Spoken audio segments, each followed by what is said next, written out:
of Office of Public Safety from the Office of Technology and Innovation, and Hilary Scrivani, the Senior Policy Counsel at the New York City Commission of Human Rights, to address any questions that might arise during the hearing.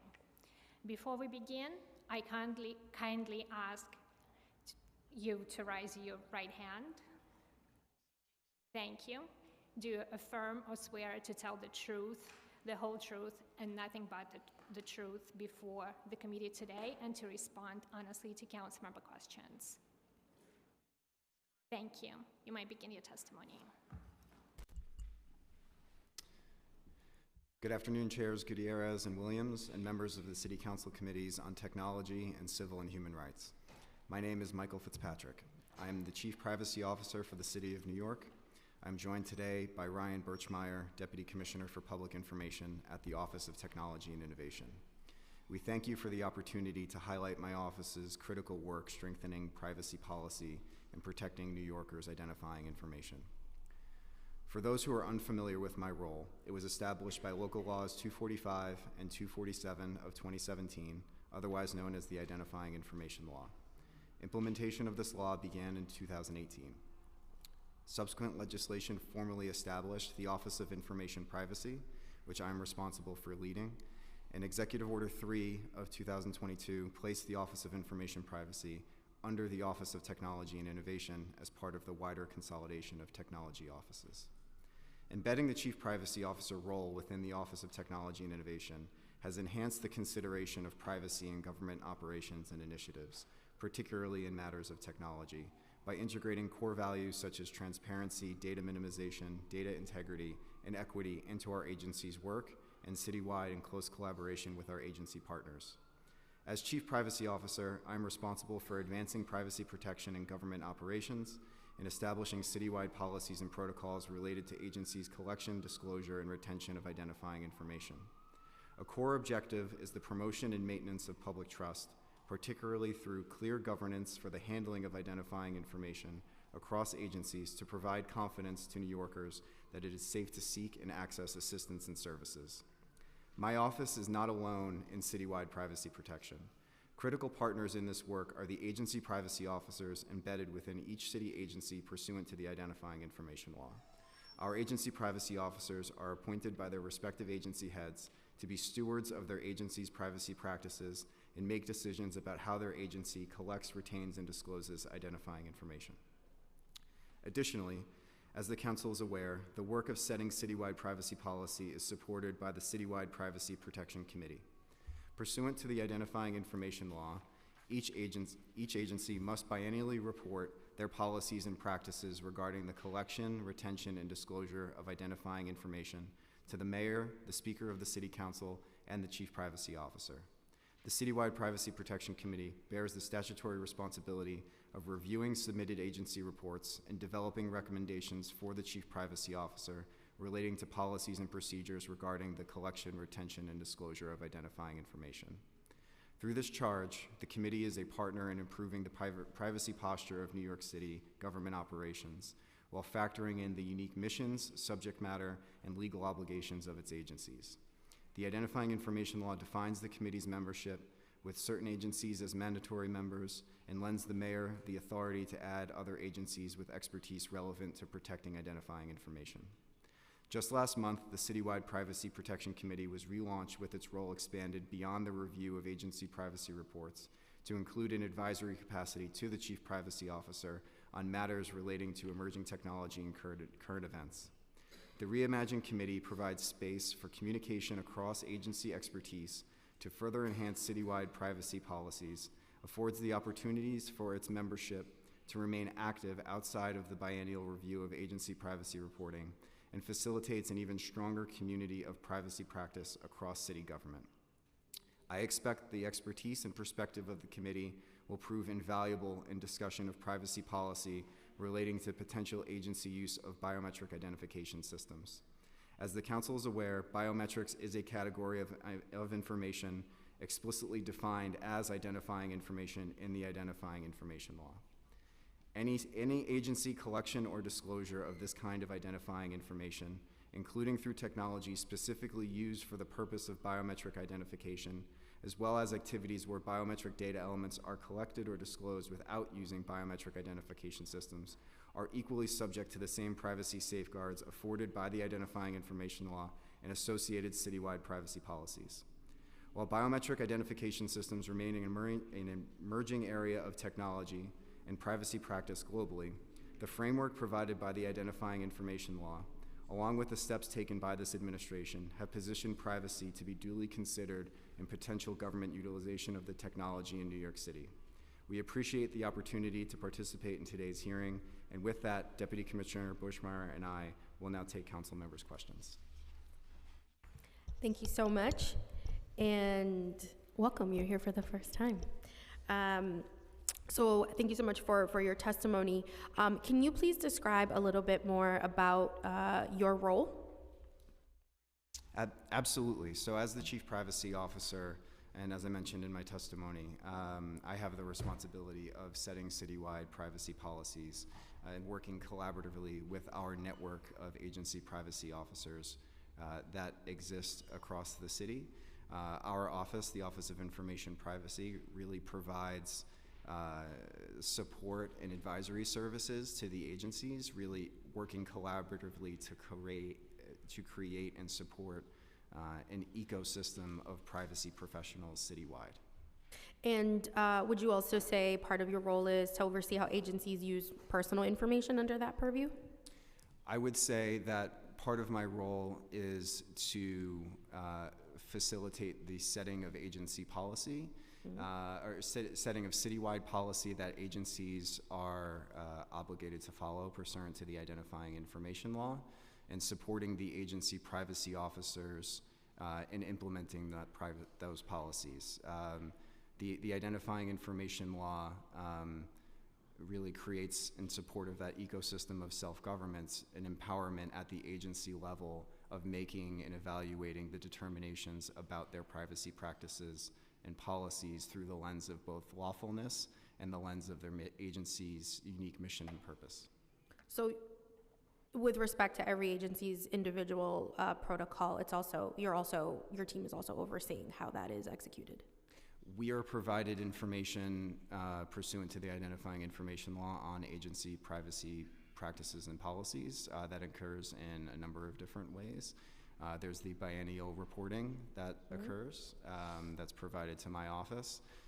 And additionally, we receive regular reporting from agencies in the event that identifying information has been disclosed or collected in a manner that violates local law, and contemporaneously provide periodic reporting to the Speaker of the Council on those circumstances. Thank you. The Identifying Information Law, Local Laws 245, 247 of 2017, sets forth requirements for city agencies to follow in the event that agency collection and or disclosure of personally identifying information constitutes a breach of security. There is a form for New Yorkers to file a complaint in that event that personal identifying information has been collected or disclosed in a manner inconsistent with the requirements of the Identifying Information Law. Can you share how many complaints you have received and or how many this year? So I've been in the role as Chief Privacy Officer for a little over a year now. Over that time period, we have received one complaint, and historically, my office, I think we have the unofficial number, or the best number that we have available, is less than 10.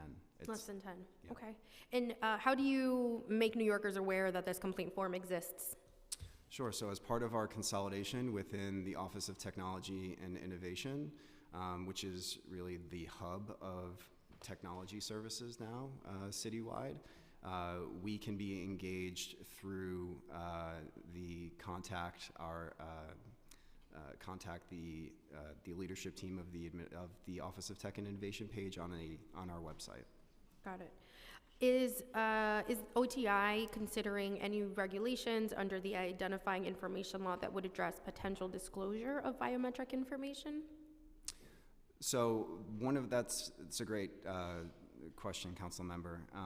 And it's really the area of emerging technology that really was a motivation of changing the citywide Privacy Protection Committee's cadence to allow us to be more engaged and in collaboration as a privacy community to discuss these areas of emerging technology. So something that you're kind of exploring at this Absolutely. phase. Okay. Do you have any examples or instances where biometric data was disclosed? Can you be more specific on that? Just in following up to the previous question about amendments or changes to the identifying information law. If the question was about disclosure of biometric information, and you're saying it's evolving and you're kind of like adjusting, do you have any examples of that happening to date? Sure, absolutely. Thank you, Councilmember, for the clarification. So as part of that quarterly reporting that I mentioned earlier, that's provided to the council on instances where citywide we've had identifying information disclosed in a manner that violates local law, that would be inclusive of any instances where biometric data elements were disclosed. I think it's also important to note in that context, there's a distinction between biometric data elements and utilization of those elements in connection with an identification system, for example. Thank you. Pursuant to Administrative Code Title 23, Section 1205, each agency must submit identifying information reports. The reports include information on the type of data collected by each agency. Can you tell us what agencies collect biometrics? So it depends on the data elements, right? We certainly, we've got enumerated data elements that would fall into the biometric category. An example is provided directly in the identifying information law as photographs, right? So unsurprisingly, there's a large number of agencies that identify the collection of photographs. An example use case in that circumstance would be for issuing, for example, employee identification cards, right? That would have to be identified as a collection at the agency level, but does not necessarily indicate a use of those photographs in furtherance of a biometric identification system. We are actively, and it's an area where I'm happy to share with the committee the investments that this administration is making in further developing the capabilities and resources of our office. Current state, we are a team of six folks, and the administration, and we're grateful for their support, we are actively working to more than double our office in the near term. We're moving from a staff of exclusively attorney membership to include non-attorney roles, specifically inclusive of onboarding privacy analysts who will support our work in further refining our reporting mechanisms and policies, supporting the developments of key metrics, and allowing for us to get better visibility about what we are seeing citywide in the space of identifying information inclusive of biometric data elements. Any agencies that use fingerprints to collect biometrics that you can share as agencies that are providing reports or collecting data to you all? Absolutely.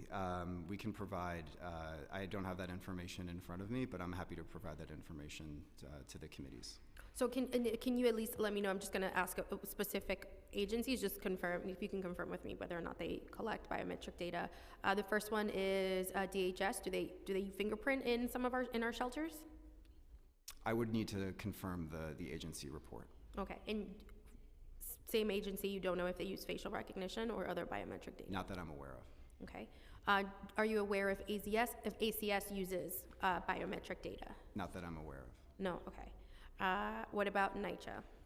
Sorry, for ACS, I want to clarify biometric identification systems I'm not aware of. I can specify the data elements that they're collecting in follow-up to the committee. Yeah, you want to follow up with that? You don't have Yes. that right now? Okay, because the follow-up question would be what decisions are being made using this data. What about public housing? Public housing, so public housing, if we're referring to NYCHA, NYCHA is an entity that is not subject to the identifying information law by virtue of its regulatory structure.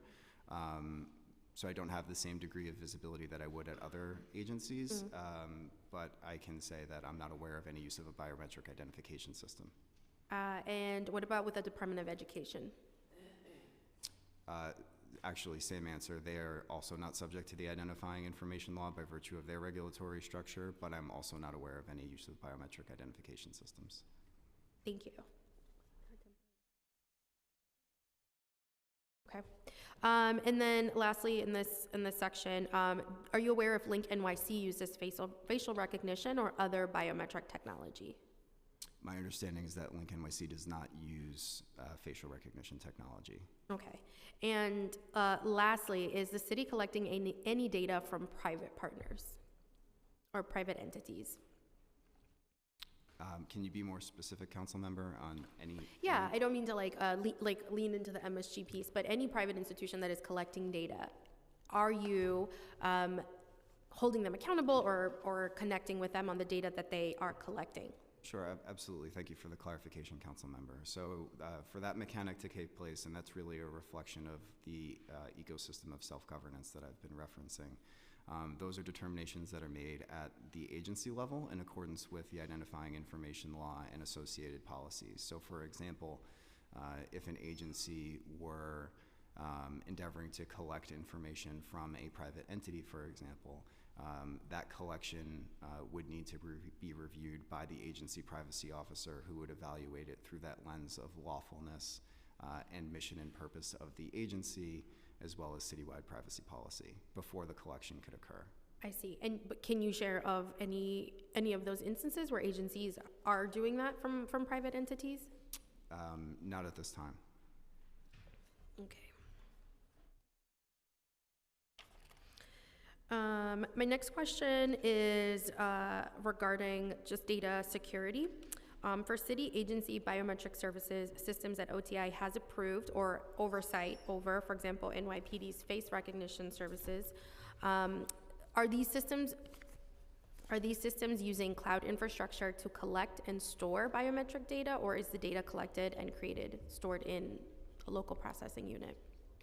So thank you for the question, council member.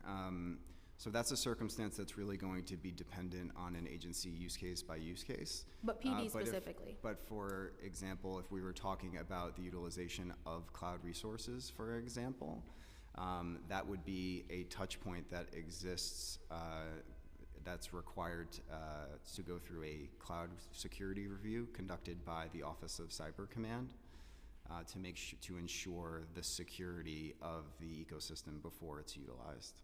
And that's any cloud service that's utilized. Sure. So I can understand that, but can you confirm whether or not PD is using a cloud storage system for data collection, data storage? I cannot. I would have to refer you to the NYPD on the specific deployment of its technology. We try to get them here today.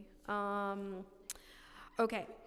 In other instances, let's see, other agents. So, but can you confirm if other agencies, maybe you can't name them all, but can you confirm if other agencies are storing their cloud infrastructure, are utilizing cloud infrastructure to store data? I can confirm that other agencies are using cloud resources for data storage generally.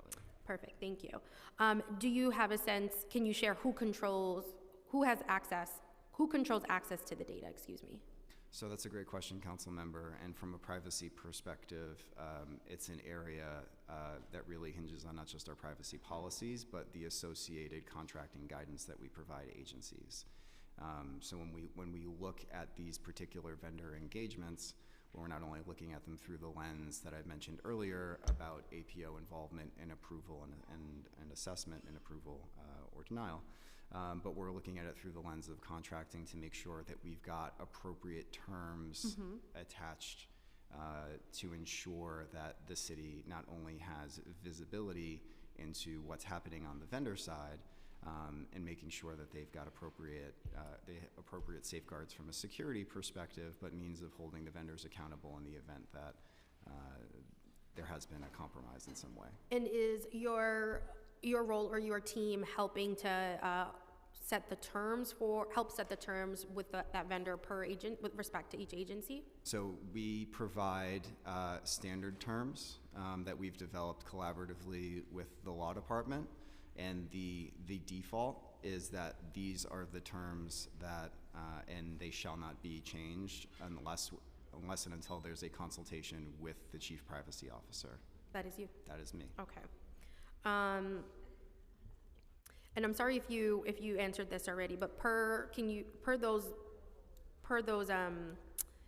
terms, who owns the data? It's going to be dependent on the circumstance, but we would say that it's city data. Okay. Could you say that your agency owns the data? It would be dependent on the circumstance.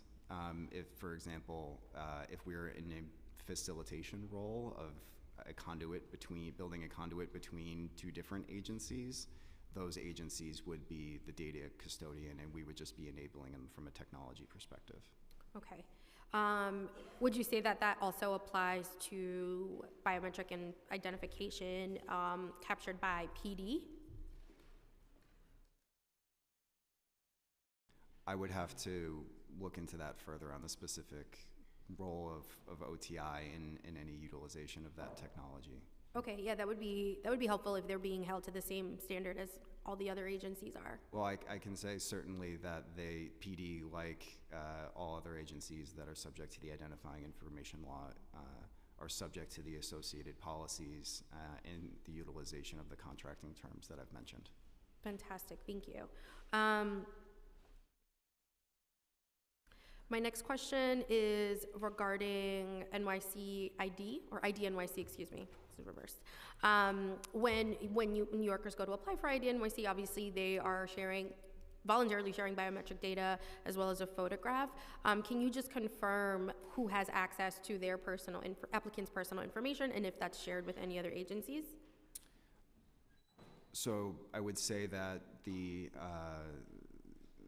operating agency would be best positioned to speak to those particular mechanics, council member, but generally speaking, those collections, as I understand them, are occurring for the purpose of enrolling particular applicants in programs that they may be eligible for. Mm-hmm. So those collections are being evaluated by the agency privacy officer in accordance with the identifying information law. And any disclosures that would be necessary would also have to be equally evaluated through that lens, inclusive of other government entities, even at the federal level. I understand. I also just want to acknowledge council members Rita Joseph and Councilmember Gail Brewer, who joined us. Now, my next series of questions are regarding DigiDog and K5 ASR. I know some of my colleagues may have some of these questions as well. I just want to confirm a couple of things. DigiDog and K5 ASR, they have cameras, correct? My understanding is that they do. They do, okay. And can you share what data they collect? So my understanding, and again, I would refer you to PD for the specific capabilities, but my understanding for K5, for example, mm-hmm. is that there is video data collected, and the capability of recording audio data if a particular button is pushed on the device by an individual looking to make a report, for example. All right. And then what about DigiDog? I believe there's a video capability with DigiDog. Less certain about the audio component, but the deployment postures for each of those technologies, and as I understand them, there's a pilot for the K5 that's contemplated within the Times Square subway station that was publicly announced by the mayor and NYPD leadership. And DigiDog, the utilization of that technology is reserved for specific emergency response scenarios where, for example, it would be dangerous for a human member of the service to enter a premises. Mm. Okay. Do you know if DigiDog or K5, if they're able to recognize faces live? My understanding is that they cannot.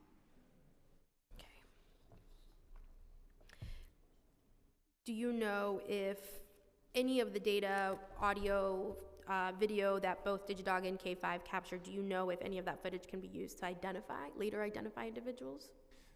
So I would make the distinction there that while the conduit of the technology is a robotic device, the associated technology attached to it is really the function of any, it functions the same as any other video camera, right? So there certainly could be the capability that in response to and as part of a criminal investigation, a still image captured from one of those devices could be utilized for facial recognition technology purposes by the police department. Okay, I understand that. I think would love to dig in deeper at a later time, because I know what certainly the makers of Digidog are saying is that it doesn't recognize faces, and I get that, but I think the association of using any footage to later identify is also problematic. And so I think what's being told to New Yorkers is not fully sincere around what these Digidogs are capable of in the long run in potentially identifying and targeting New Yorkers. Absolutely, Councilmember, and I completely understand the concern there, and I think it's an important illustration of the conversation that we're having today, that we can provide that clarification, as well as the steps that the mayor and NYPD leadership took to publicly announce the capabilities of those technologies at, I think, at least a handful of settings at this point. Do you support the use of facial recognition and other biometric technologies in the city? Yeah, I guess I would just say yes. OTI absolutely does not, and it's not specific to facial recognition technology, but certainly any emerging technology that an agency feels will be beneficial to their operation, but is deployed in a lawful and responsible way. Do you support the use of FRT by private companies? So private companies, because OTI has so little dealing with the private sector, we are an internal facing organization. We support government agencies doing that. We don't feel like we are the right body to be commenting on how a private business is operating. Is there a body that you believe is more equipped to do that for the private industry? I don't know. I'd have to refer you to the mayor's office, I guess, for I think it does. I think it is something that OTI should create better I think that systems to specific enforce. issue just has it has so many stakeholders involved that we are not regularly speaking with, and so for that reason, I don't feel like we're the best folks to comment on a private business's operations.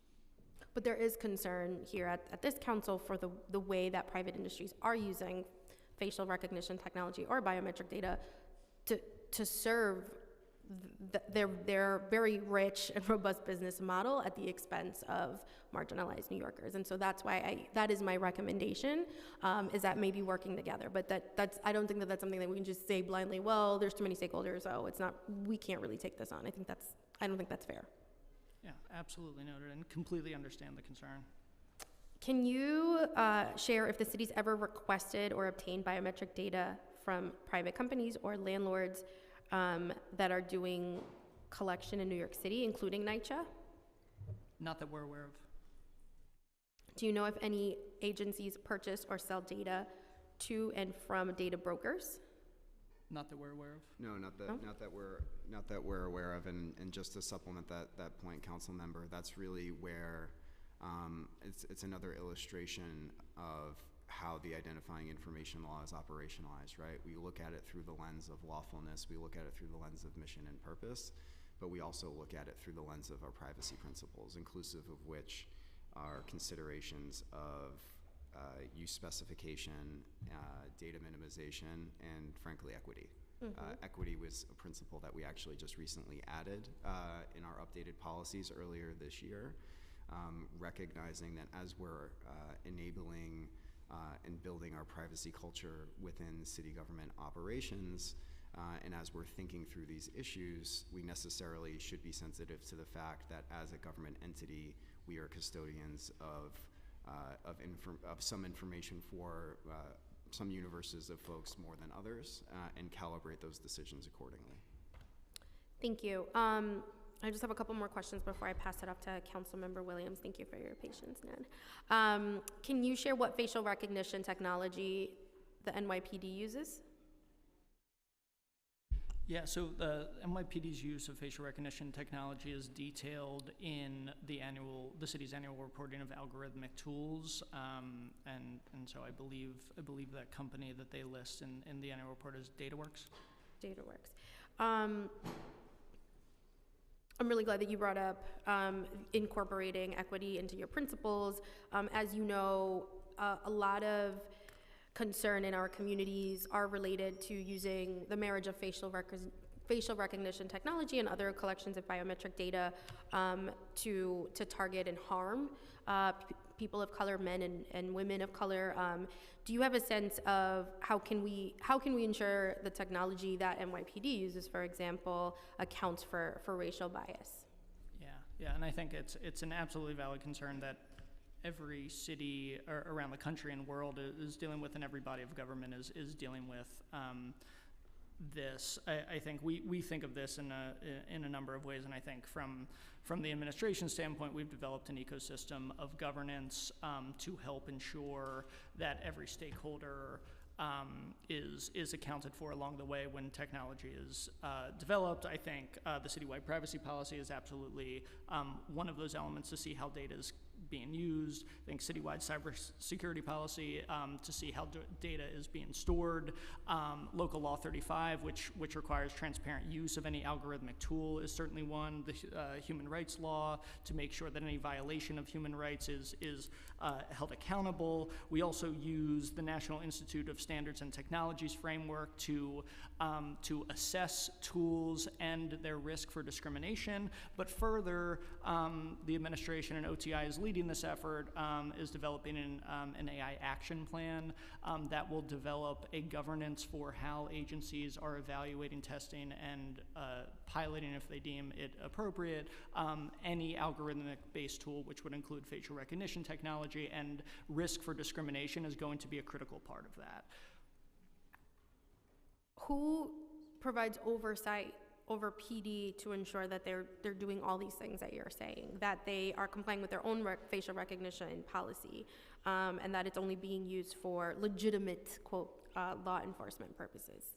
I think that's the piece that, with the release of DigiDog and K5, obviously there's a lot of information that is being released, and we're all kind of learning at the same time, but I think that there's a big invalid concern in our communities about who is doing the oversight for PD. I mean, historically, they've been able to launch programs and initiatives for months before they even announce it to New Yorkers. And so oftentimes we are vulnerable. Oftentimes New Yorkers have no sense of whether their information is getting collected. Oftentimes New Yorkers don't even know their information is sitting in a database, i.e. the gang database. So who is doing that oversight of PD to ensure that they're following a protocol that you are saying exists, and I believe it, and that every agency is being held to, but who's doing that for PD? Yeah, I would say that everything that I just listed, the New York City human rights law, we oversee, and NYPD, like every other agency across the city government, has been in compliance with all of the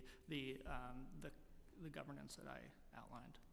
And I just don't believe that. But sorry.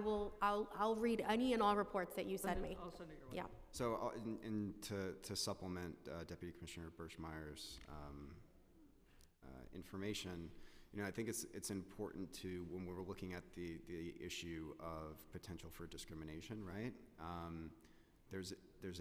We have to acknowledge the risk exists.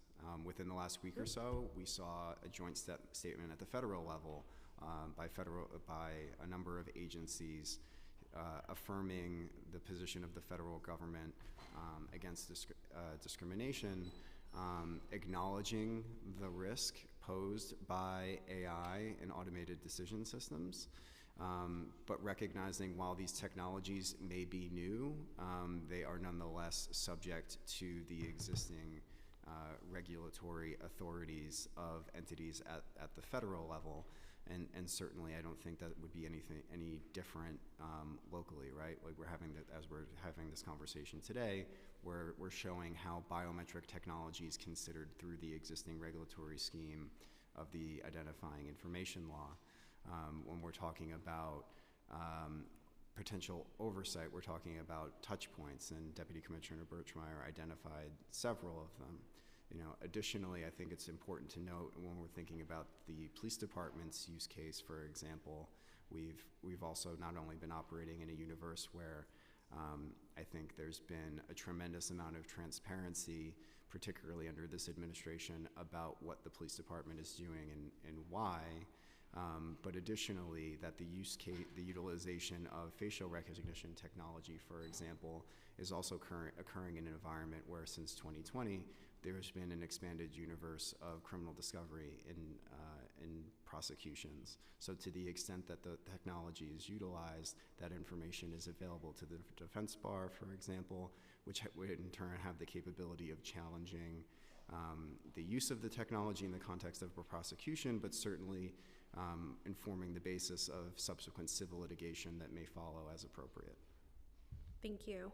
And how can New Yorkers learn about which private home surveillance footage is used in police investigations? And are they required to report this usage besides New Yorkers having to request a FOIL, for example?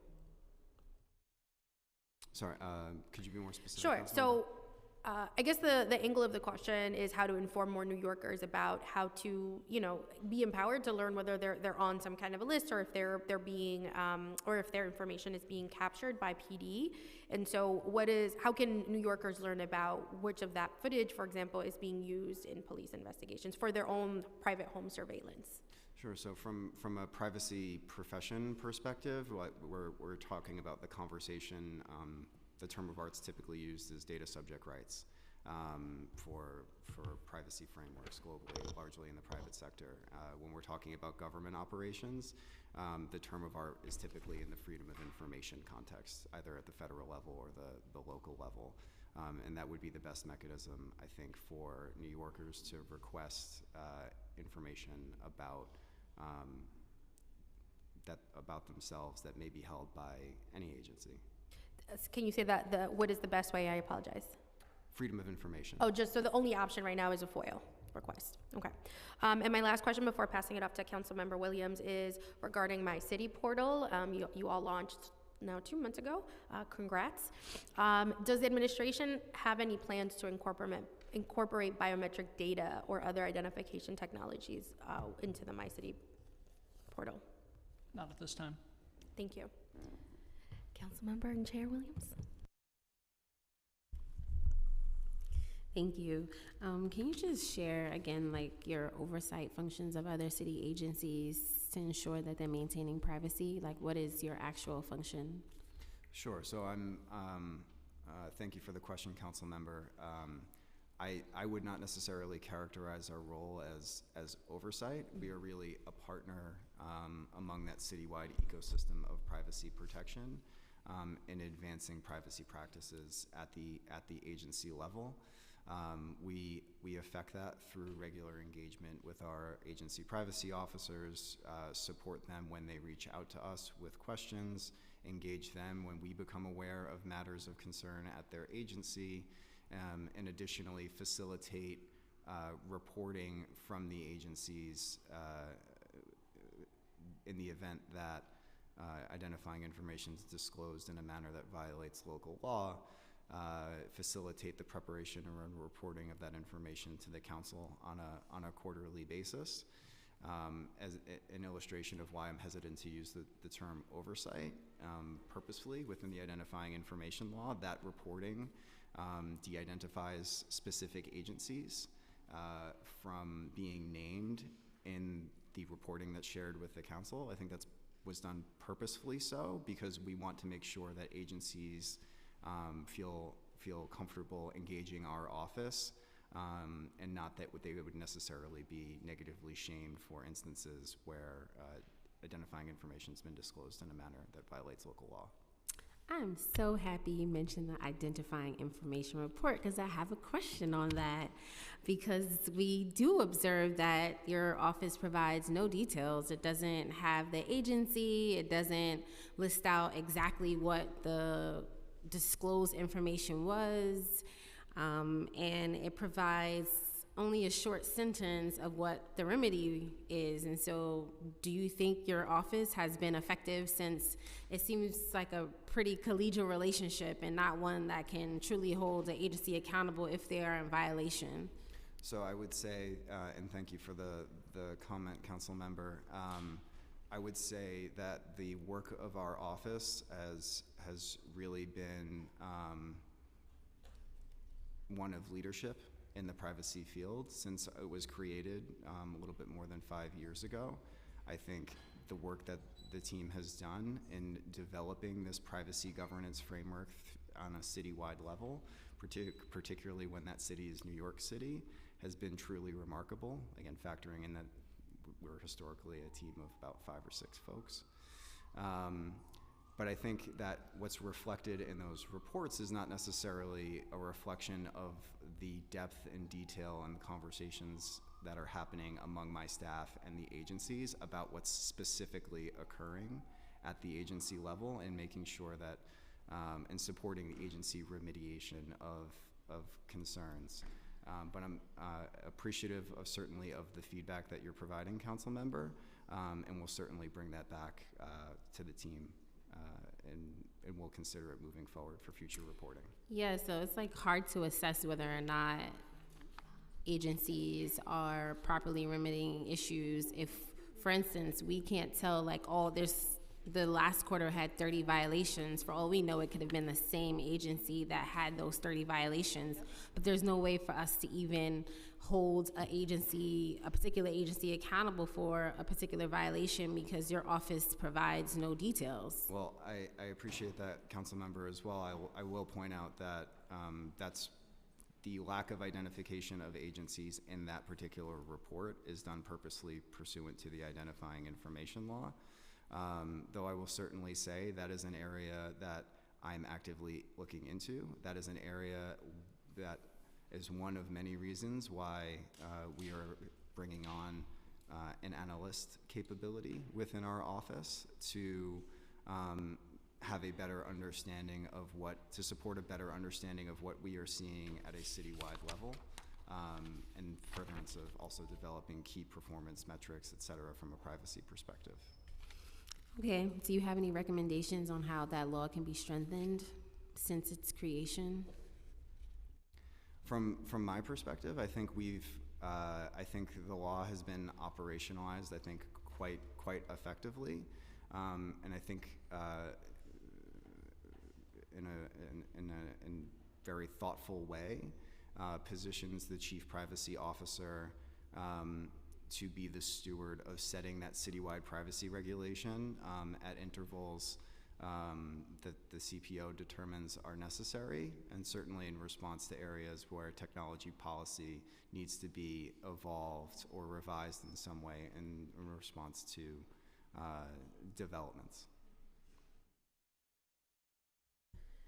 Okay, one more question for you, or two more. So during a previous hearing, your colleague, the chief tech officer, testified about a project to label all public eye technology equipment, including surveillance equipment, to inform the public about their functions. Does the current administration support such an initiative? And if so, when can we expect the project to roll out? Do you have any more context on that project?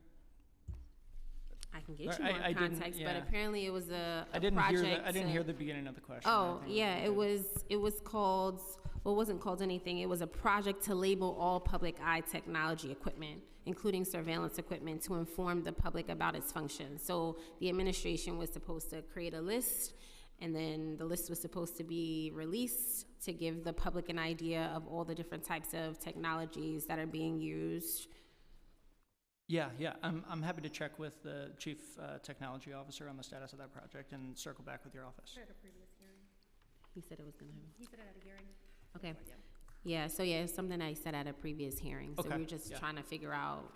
Yeah, the of course. project- I'm happy to look into it more and circle back. with Okay, there are some members that have to leave in a second, so I will stop. Yeah, I'll stop to be so kind to my colleagues, starting with Councilmember Joseph. Yes, you're first. Thank you. My questions were around what privacy concerns have been raised by the use of biometric identification system, and how have the city addressed them? Sure. So I think, thank you for the question, Council Member.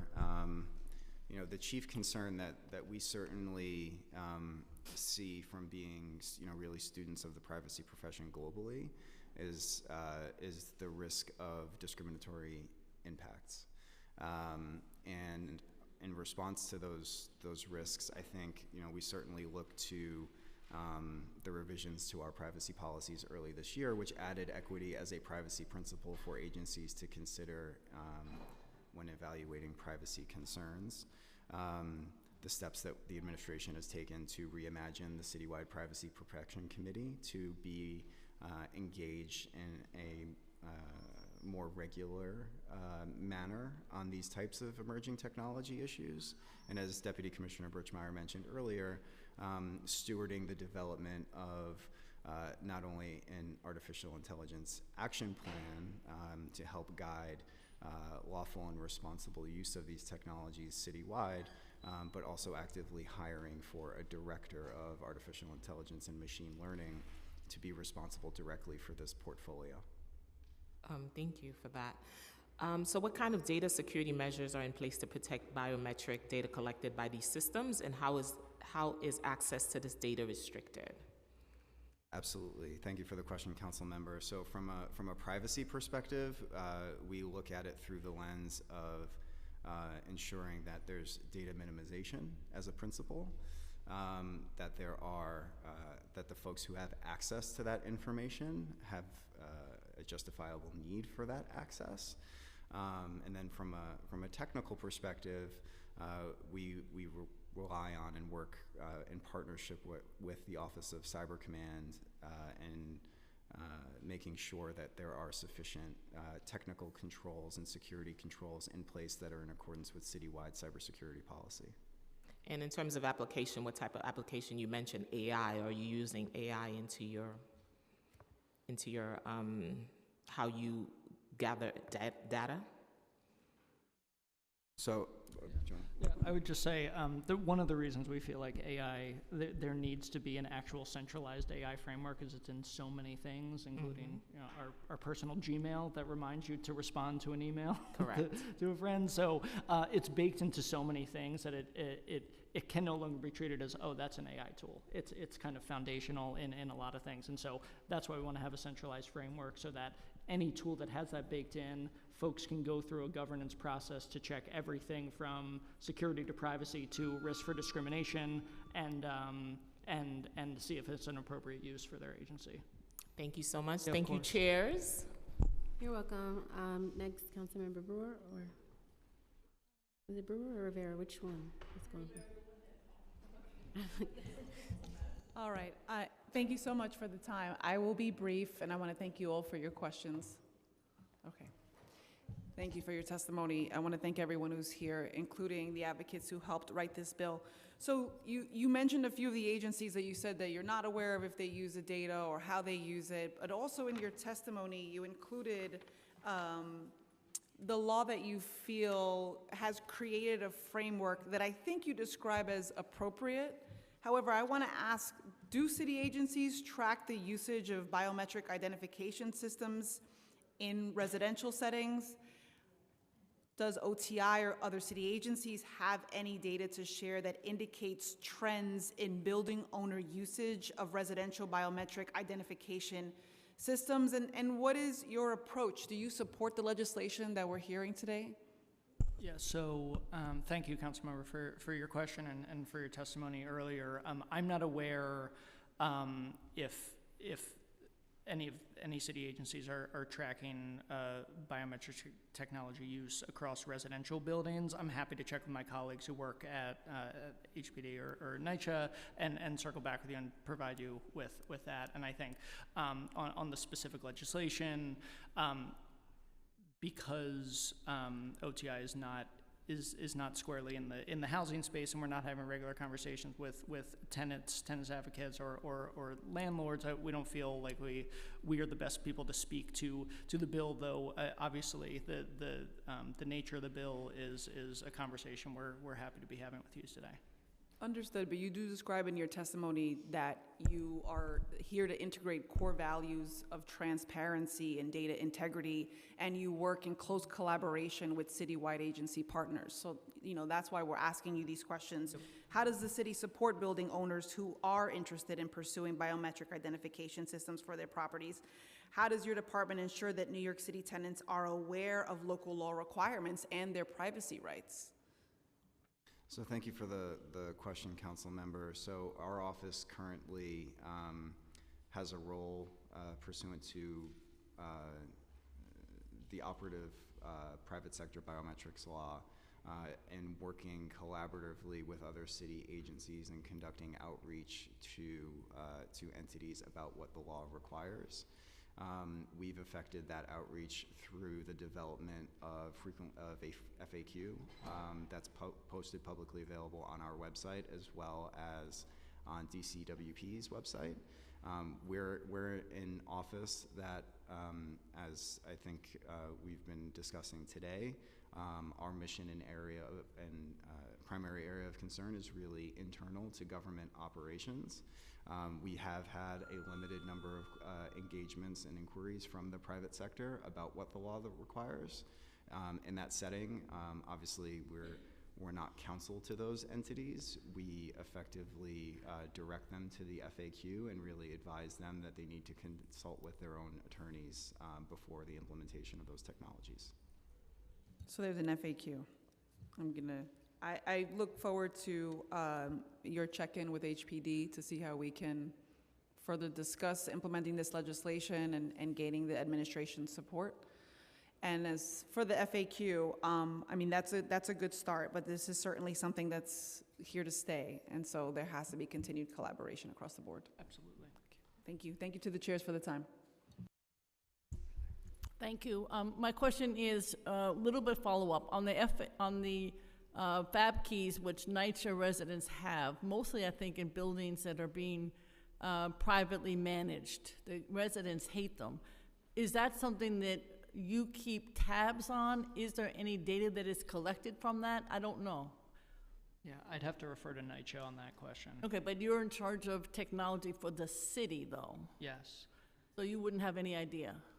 No, and I think in our role more broadly, like I said earlier, we are setting governance structures. We are helping agencies make technology decisions, but operationally, these agencies are empowered to make decisions on a day-to-day basis that affect their day-to-day business. Okay, and so that specific instance, I think I'd have to refer to NYCHA, and our office is happy to get that answer for you and get you. The second question is relevant to just storage.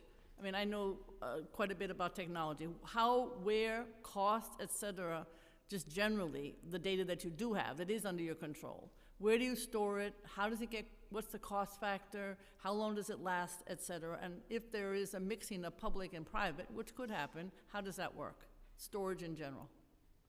Yeah, storage in general, it's obviously a big topic, and I'm supposed to be at another meeting. Topic. I understand that. I don't have any specific numbers in terms of budgetary factors, but I can say that any private company that is storing data, we certainly store a lot of it in-house. Certainly if we have any private partners that are storing data, they have to go through very strict privacy, security protocols, and other vendor protocols to even make it onto the list and make sure that they are adhering to our standards. Happy to get you a better snapshot of what that looks like, though, after the hearing. I'd love to know where, how much, and the relationship between public and private. Yes. Okay. Yeah. Thank you.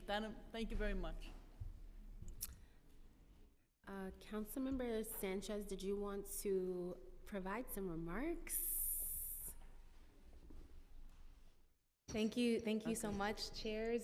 Yes, I would, and thank you. I was just coming out of the Housing and Buildings hearings. So I just want to join in my colleagues' remarks and, reiterating that we firmly believe in the right to privacy and protection against discrimination. And That is what these bills are intending to address, right? We've seen time and again that the use of biometric technology, and particularly facial recognition technology, is subject to algorithmic bias. And this can result in the excess and unfair targeting of non-white men, right?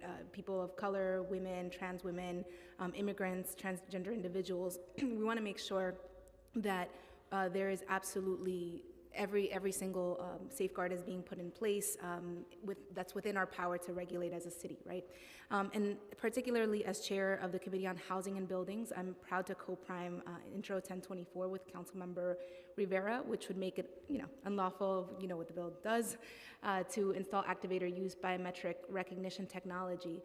And so just to, being mindful of the time, I would be interested to know, firstly, how your office collaborates with the privacy officer at HPD and what their role is in protecting tenants in particular, and your position on the bill. Does the administration have any hesitation on restricting landlords' ability to use biometric technology in residential buildings? Thank you, chairs. Of course, yeah.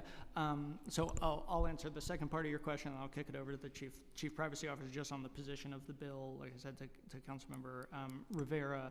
OTI, just because we are not specifically in discussions with tenants, tenant advocates, landlords, we are not in a position to take a stance on the bill. The mayor's office would be happy to get you the administration's stance on that bill. But that said, I think the CPO can talk about their relationship with HPD. Absolutely, thank you, and thank you for the question, Council Member. I think what's really important in HBD and really all of our privacy officers, and it's a truly, I would characterize it as a remarkable result of the identifying information law. What we actually have here in New York City is a network of privacy professionals that not only are sensitive to the work inherent within that profession, but they carry the expertise through the lens of their agency's unique mission, purpose, and regulatory scheme. And we have the capability of engaging with any one of them, as do they, directly with our office, HPD included. We've also, since I've been in the CPO role, have done some additional steps to, we are accessible. We do have open door policies, but there's also standing time reserved on my calendar every week that any agency privacy officer can claim and set a meeting with me whenever they feel the need to. Great, thank you. And chairs, if you would allow me, it's a little odd to hear you say that you are not taking a position, but the admin will. When you come to one of our hearings, you are representing the administration. So look forward to seeing the administration's position on these bills and, having that be the case moving forward. Thank you. Thank you.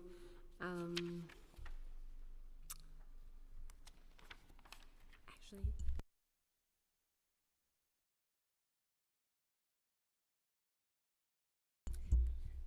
I don't have any more questions for you. I have questions for CCHR, so I'm going to turn it to my colleagues who have questions for you. So, Councilmember Holden. Thank you. Thank you, chairs. And yeah, I'm a little surprised that we don't have the administration's stance also on these bills. That's why we're here. Otherwise, we're spinning our wheels a little bit. So, but I have some questions because I just see these bills, these two bills, as a little overreach on businesses. When government gets involved in prohibiting certain investments that a business made to protect themselves, and they bought the service, or that a landlord decides I have to protect, my renters or my owners because they're getting maybe certain burglaries or certain other things happening to their buildings. So they're doing what legally they can do. Now all of a sudden the rug is pulled out. For instance, Madison Square Garden has used the technology to keep people who have committed violence out of their arena. So I'm concerned, and maybe you can weigh in on this. Are you concerned that by banning this technology, facial recognition or other biometrics, that we're making people less safe in a large arena of 20,000 people, and considering that New York City was the prime target on 9/11 that we can't prohibit individuals who have committed violence in the arena before, have been barred from the arena, now we're taking away technology that could make people around them less safe. Are you concerned at all about that? Yeah, Councilmember, and appreciate the question. Without talking about a specific private company, which, like I said, I don't feel like OTI is well positioned to do. I think our position generally, and I think what we'd like to see kind of citywide is more of the ecosystem of governance that we have created from within government to allow for responsible use of technology and have safeguards for implementation, whether it's in the form of privacy regulations, cybersecurity regulations, human rights regulations, to make sure that every stakeholder is at the table if a technology is being deployed.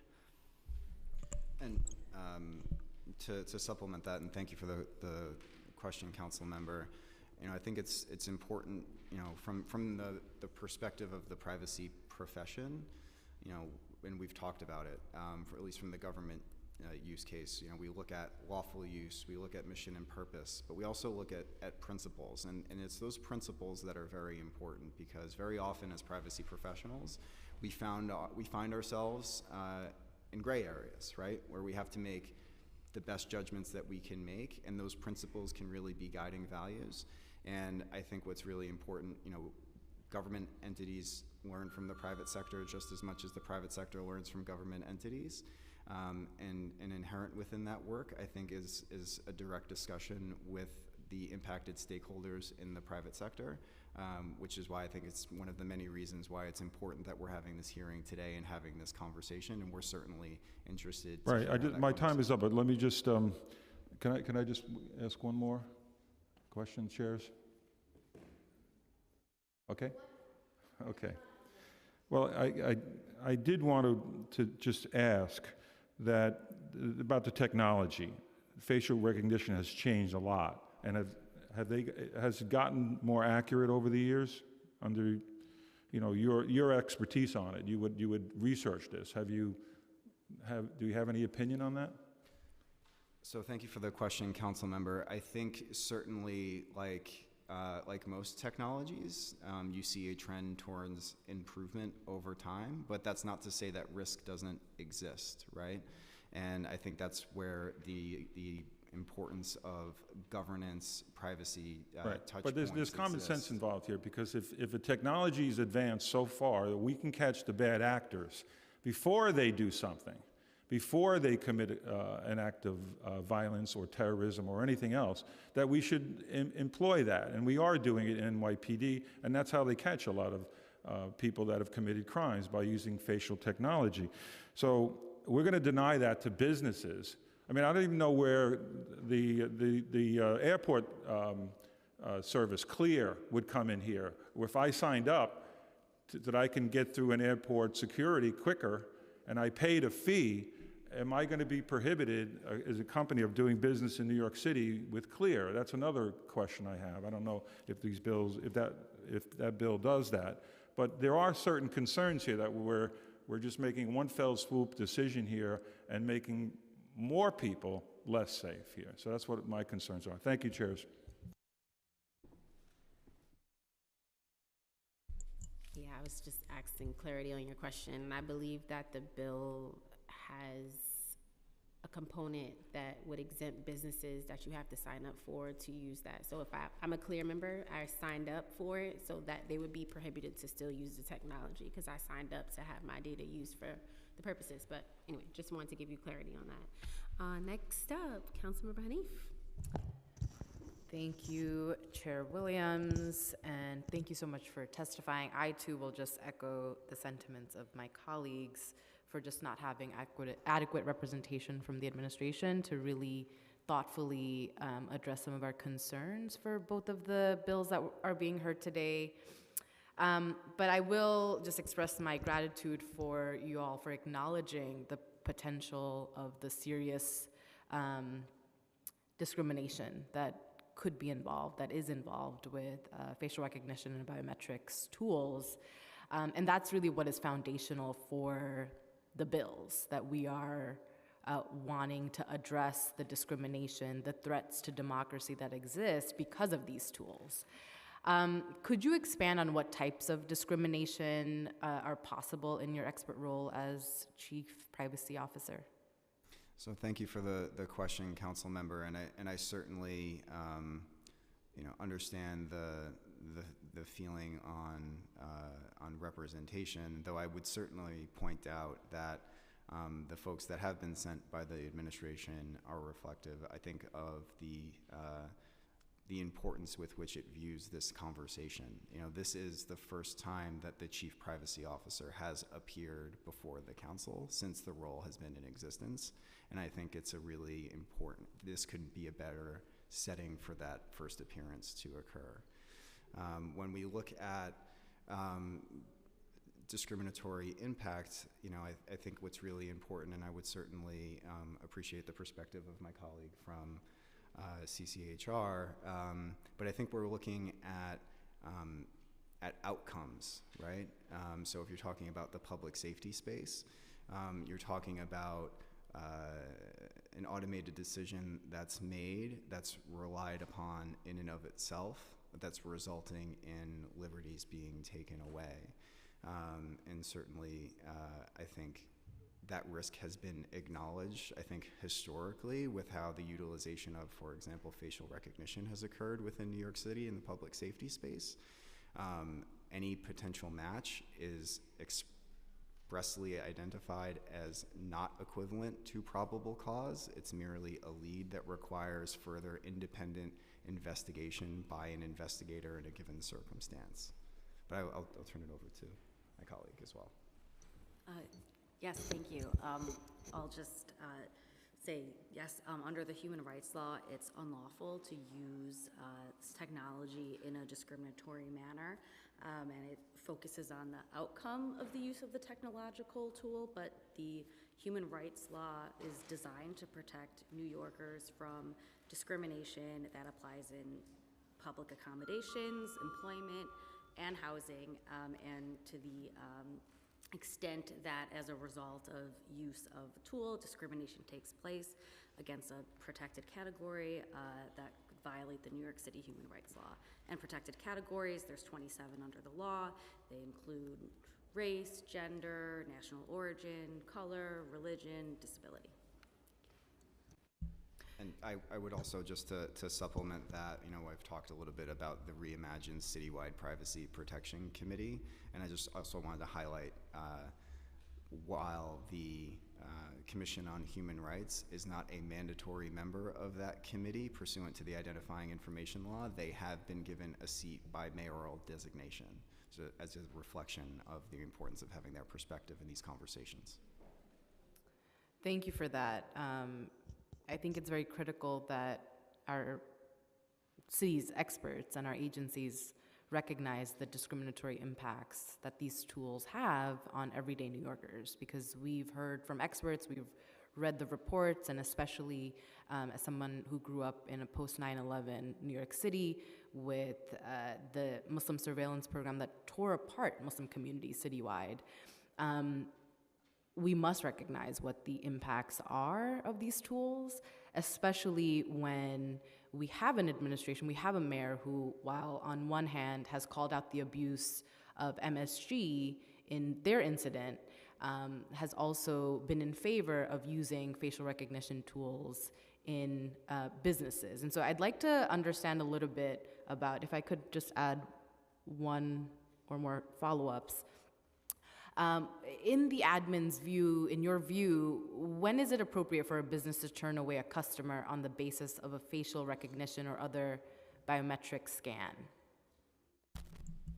I would say, unfortunately, OTI doesn't have a perspective on a private sector, private businesses' decision in that.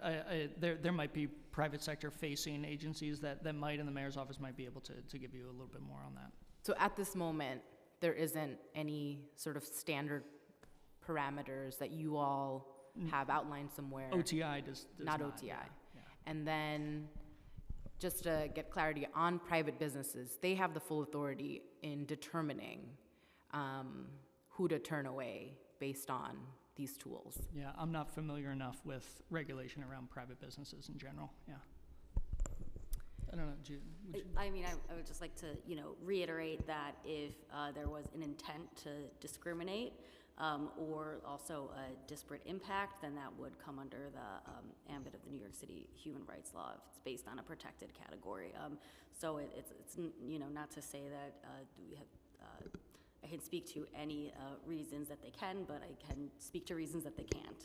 And if they violate the human rights law, then that could be, they're covered by the businesses covered by the human rights law. Could you bring the mic a little closer to you and repeat the last bit? Yes, so the human rights law covers places of public accommodation, which can include businesses.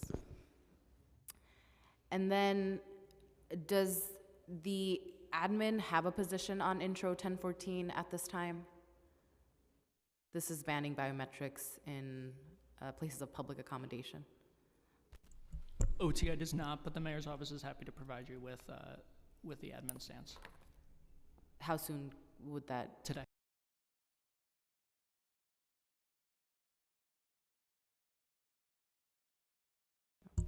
Thank you. Councilmember Palladino?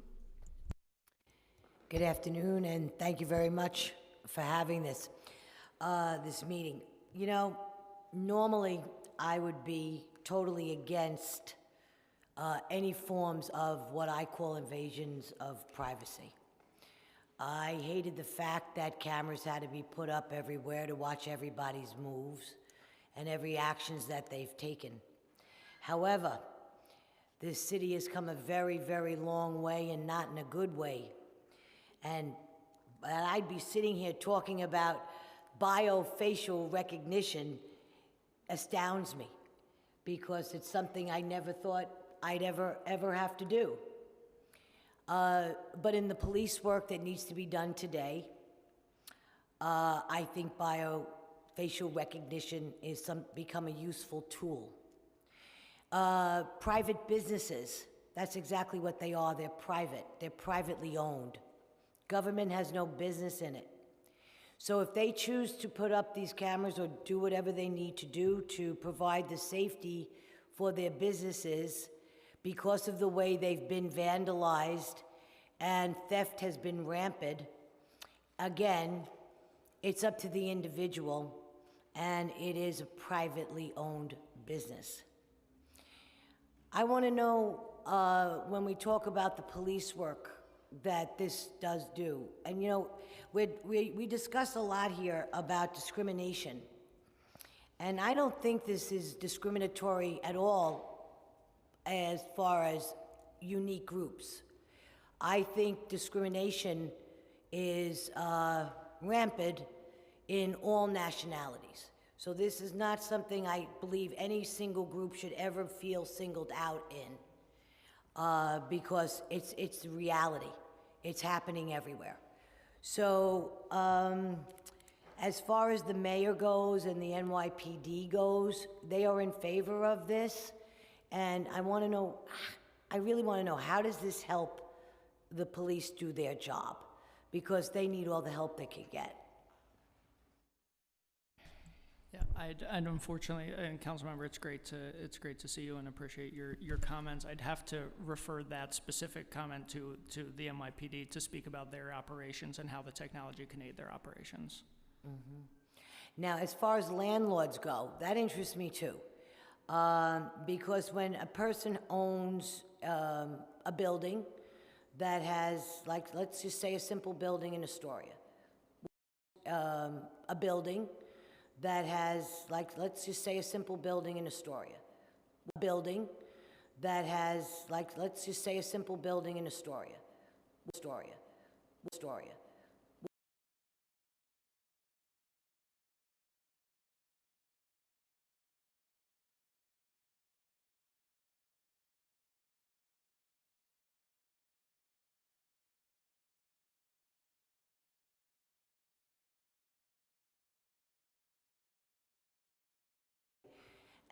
And it hurts me, it pains me to say so. But that's all I have to say, I guess. Thank you. Thank you, Councilmember. I just had a couple of follow-up questions for OTI based on some of my colleagues' questions. So I want to emphasize Local Law 63 from 2021, which in some is mandating all property owners of multiple dwellings, which to our understanding did include NYCHA as well, that utilize these fobs or any smart technology, requiring them to provide tenants with a data retention and privacy policy. Is that a law that a law that you are aware of? And can you say whether or not the enforcement of the distribution of said privacy policy falls within OTI? I would say the enforcement of that specific policy does not, unless, Yeah, so that's a policy that hasn't crossed my desk during my tenure, but I'm happy to make some inquiries in regard. Do you agree with it that tenants in any multiple dwelling household are at least deserving of a policy if there are cameras, if there is some kind of biometric data collection happening where they live in lobbies, when they're entering their building, for example? I would want to look more directly into the law and the associated policies before providing a comment. Man, so many unanswered questions today. Okay, I have one more question.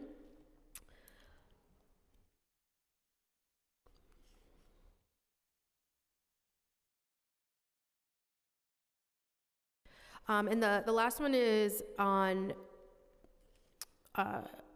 data collected by private companies. And I think I asked this, I need to kind of expand a little bit more on it.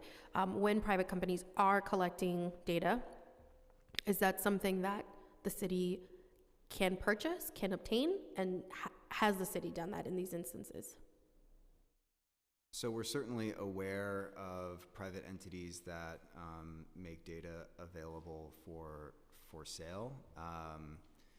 On specific instances, I'm not aware of any, but certainly what I would say is the evaluation of those engagements, they would be considered collections of identifying information pursuant to local law and would need to be evaluated through the lenses that we've been discussing in the course of this hearing: lawfulness, mission and purpose, and our privacy principles. Are there instances where city agencies are purchasing this data, or could they use, is there something that, is there examples of data that an agency could benefit from in wanting to obtain data from a private entity?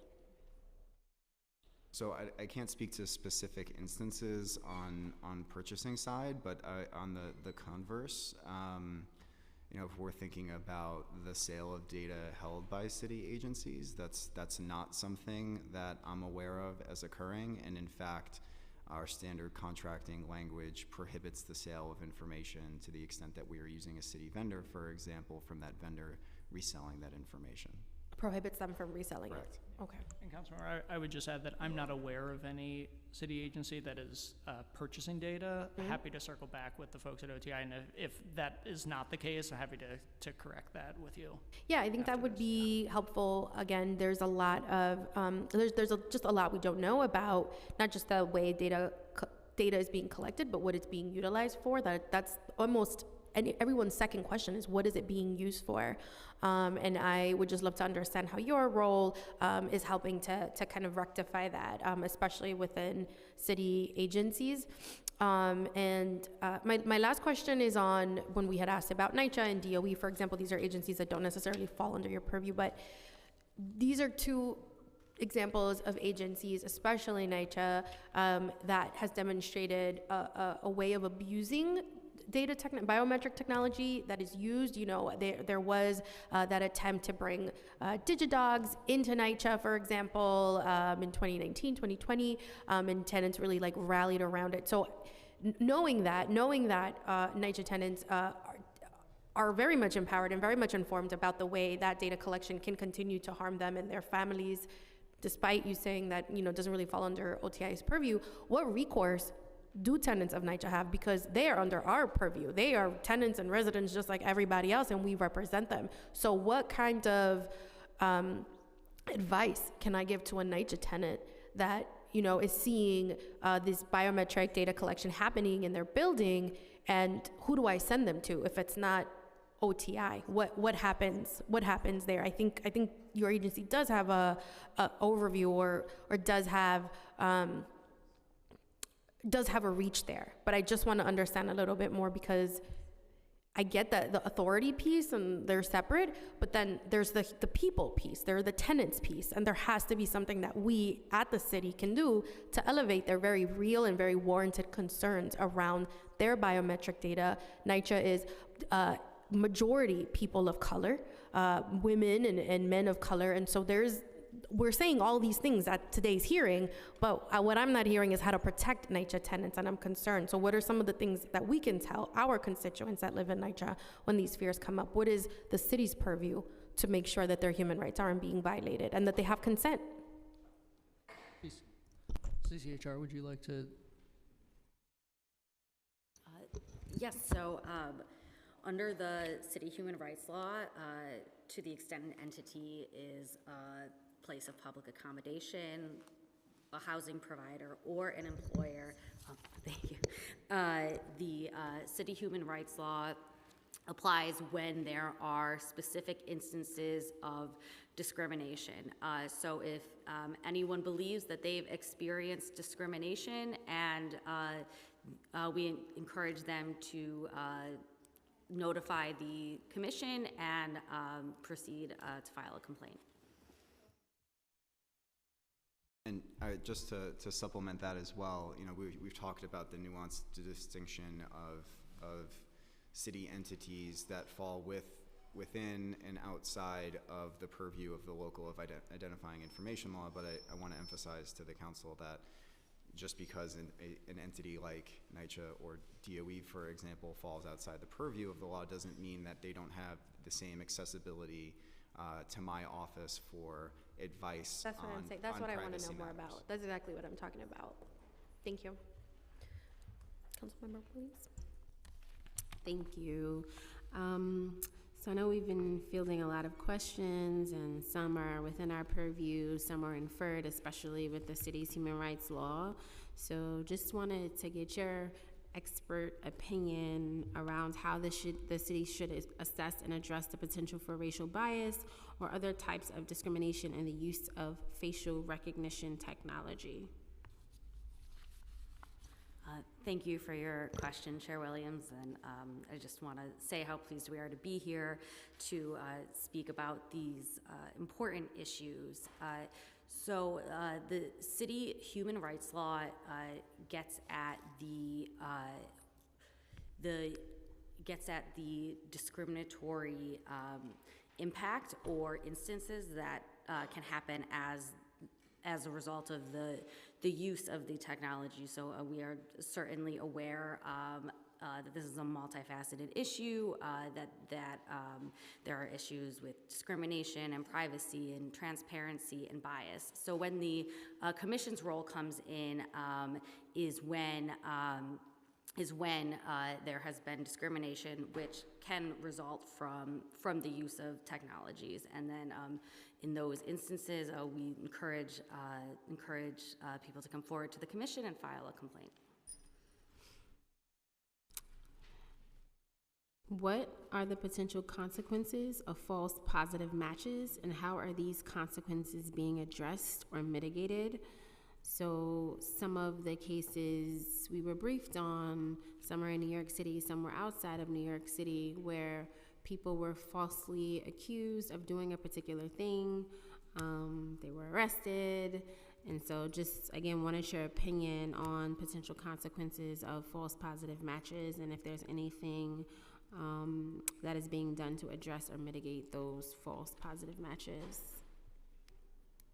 So I can say that the use of the technology itself is somewhat outside the ambit of the human rights law, which is most times technology is being used unless there is an instance of discrimination that results from it it wouldn't be actionable under the human rights law. But if anyone believes that they've experienced discrimination or if there is a wide-ranging disparate impact that results from use of the technologies, then it would fall under the New York City Commission on Human Rights. Okay, so what happens when the technology isn't seeking to be purposely discriminatory? Maybe it's the algorithm that was created, or just, the lack of accuracy around a particular technology. Are there any recourses there, or is it just solely based off of the intent and usage of the particular technology? So under the New York City human rights law, when there is a disparate impact on a protected category, even if a policy or practice is neutral on its face, then that can be a violation of the New York City human rights law. If I may, to supplement there, I think it's worth highlighting, again, as we've been talking about, we have to acknowledge that that risk is apparent, right? And we take steps from a policy perspective to mitigate it. So that's accomplished through transparency and reporting. That's accomplished by independent evaluation of algorithms that might be utilized to assess the extent to which bias is operative within that particular environment.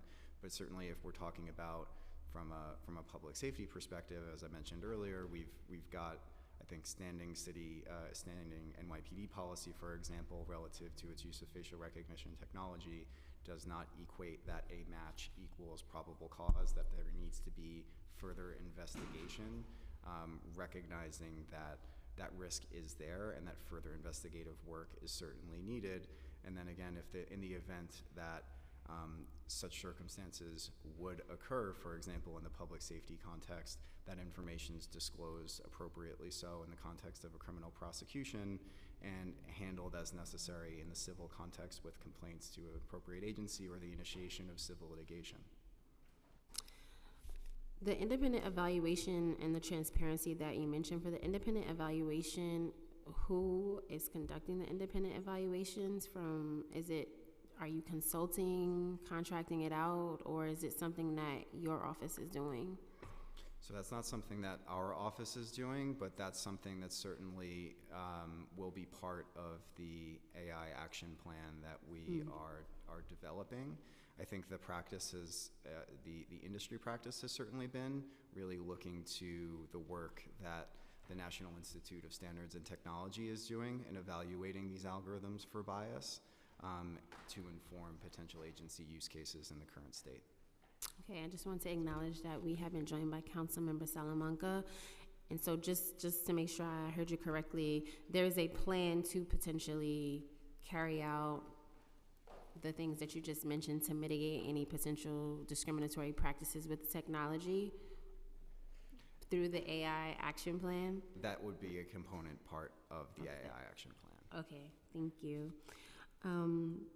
The other question I have is, what types of data collection or use limitations should be in place, if any, to ensure that facial recognition technology is not used to infringe on First Amendment rights, such as freedom of speech or assembly? So there were tons of reports that during the BLM protests, there was various forms of surveillance that was used. And so if you could share what those limitations might be in reference to infringing upon the First Amendment rights. Sure, absolutely. So I think if we're talking about the public safety context, NYPD is certainly best positioned to speak to that. But obviously the First Amendment context is an extraordinarily sensitive one.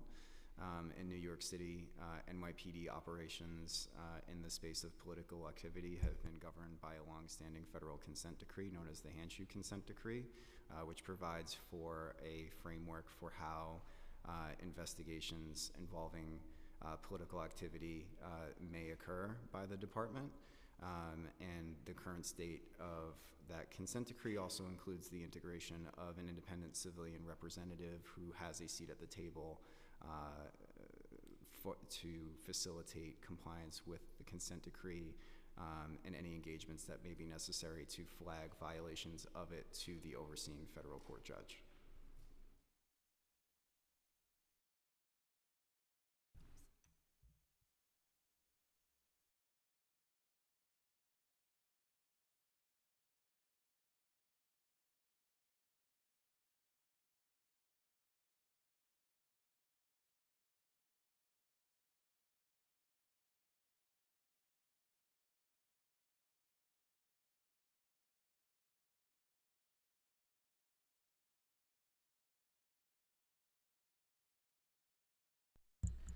What you're talking about, is that the Handshoe Committee or is this something different? That's correct. That's the Handshoe. Okay, so one of the things with that, which was here in the briefing documents, is that the Handshoe Committee was not a part of the surveillance practices, the recent surveillance practices of the Black Lives Matter protests. So I know this is not really your purview, but it seems as though that committee is not being used in all aspects of surveillance, and it's only used in particular aspects of surveillance. So for the specific use cases there, again, I'd have to refer you to the NYPD for specifics. Yeah, no problem. Okay, the next question I have are around limitations and restrictions on facial recognition technology in sensitive locations, such as schools, places of worship, abortion clinics, or public protests. We've been talking about public protests. So if you could just give us your broad opinion, and this could be CCHR or OTI, on what you recommend the council consider such limitations to protect privacy and safety of individuals. So this could be an agency by way of the NYPD and or private actors that might want to use this technology. And has there been any reported instances of using facial recognition technology at such sensitive locations to CCHR or any other city entity? So as far as the privacy aspect, that's somewhat outside the purview of the city human rights law, and I know there's a lot of issues that are coming up: equity, discrimination, transparency, privacy, but I want to be clear that unless it's involving discrimination, it really isn't in the purview of the commission. Again, just reiterating that the commission's role comes in when generally most uses of technology wouldn't be a violation of the city human rights law, but if they're used in a discriminatory manner, that's when it would come to the commission. Have you seen any cases? So we have not had any cases that touch or where allegations of discrimination based on facial recognition have come to us. The closest thing we have had a case where artificial intelligence was a factor in alleged discrimination, and that involved a website using an algorithm that had a discriminatory impact on a protected category. What happened in that case? The case was resolved via settlement, and as part of the settlement, the website had to incorporate some human interaction, so it wasn't just the algorithms at play, which resulted in the discrimination. Thank you. So my colleagues have any? Oh, Councilman Rennie. Thank you. Could you share how many businesses are currently disclosing their use of biometric technology pursuant to Local Law 3 of 2021? That's not information that my office maintains or has visibility into. Who would have this information? I'm not sure if it's collected. Got it. I'm just trying to understand sort of how the city does interact with this law. And then second, how is the administration holding companies who use biometric technology without disclosing as required by law accountable? So I'm not aware of specific enforcement actions by the administration, though certainly my understanding is that the law at issue affords impacted entities from bringing private rights of action independently against offending parties. Against Offending parties, so. offending parties. And was that the one complaint that came up earlier in the conversation today? No. Okay, could you describe a little bit or clarify what that was referring to? Sure. So without, so generally speak, so the specific instance at issue, I received engagement from a member of the public that a particular city agency had disclosed identifying information in the course of the legal proceeding and raising concerns about the nature of that disclosure. And in response, I and my office engaged the privacy officer at the particular agency to get an understanding of the specific circumstances in which that occurred, and certainly to enable an agency level investigation into it. Okay, and then how does the public know to report violations of privacy? Sure. So the identifying information law affords for a mechanism for the public to engage with us, and that's enabled through the OTI webpage. OTI webpage, but there isn't a sort of campaign like if you feel that your privacy is under attack or. So I wouldn't say specifically through that lens, though.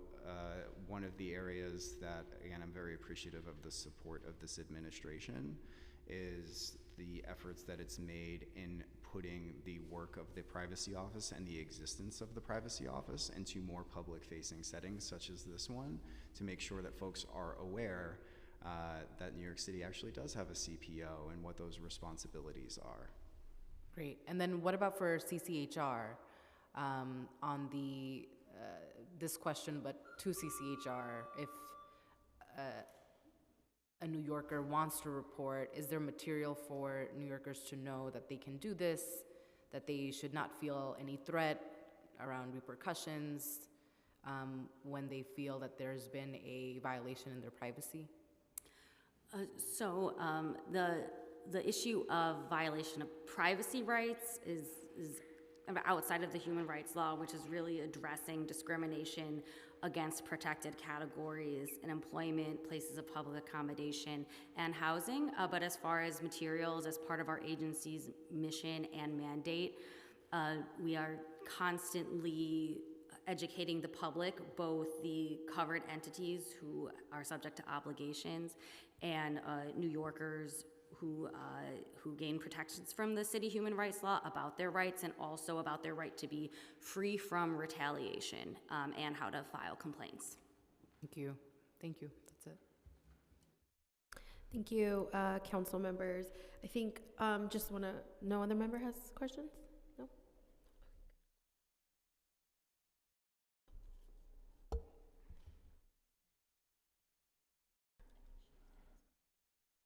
So we can move on to public testimony? Yeah. No questions, great. I will just conclude by saying I appreciate you all being here, nice to meet you. So many of our questions are unanswered. And I'm disappointed because, you know, we try to frame them centering concerns from our constituencies and our districts. And I've said this before, but I hope that when you come again, that you'll be able to share some of those answers, even in the meantime, to send them over. I think we've got a record amount of advocates signed up to speak. You likely won't stay to hear their questions, but I think it's really important that when we come to these hearings that we're answering to the best of our ability. Your OTI, people want to hear the data. We want to hear all of that, and that's really important, and I don't ever want to waste anybody's time here. So thank you for the answers that you were able to provide, and looking forward to hearing back from some of the ones that you were not able to do so today. Absolutely, and you can count on that, and thank you, Councilmember, for having us, and thank you to all members of Council for the conversation today. Thank you very much. Right, thank you. everyone for your testimonies and insight. And now we move to the testimony from the public. We'll start with witnesses who are here today in person, and then call witnesses who are here virtually. Before we begin, I also would like to acknowledge that we have received written testimonies from the public, including the Real Estate Board of New York, Food Industry Alliance of New York State, Tech NYC on behalf of its clients, Mobilization for Justice, Partnership for New York City, and Professor Turov, and others. And if any member of the public wishes to submit written testimonies, you can do that by emailing to testimony@council.nyc.gov. Now I want to welcome our first panel, and our first panel is Daniel Schwartz, Albert Fox Kahn, and Ollie Finn. And to accommodate all witnesses, we kindly ask to limit your testimony to 3 minutes. Thank you.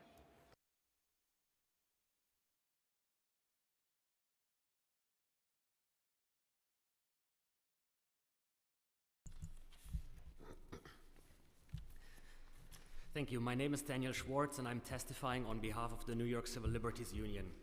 We thank the committee and council members for holding this hearing and for the opportunity to provide testimony today.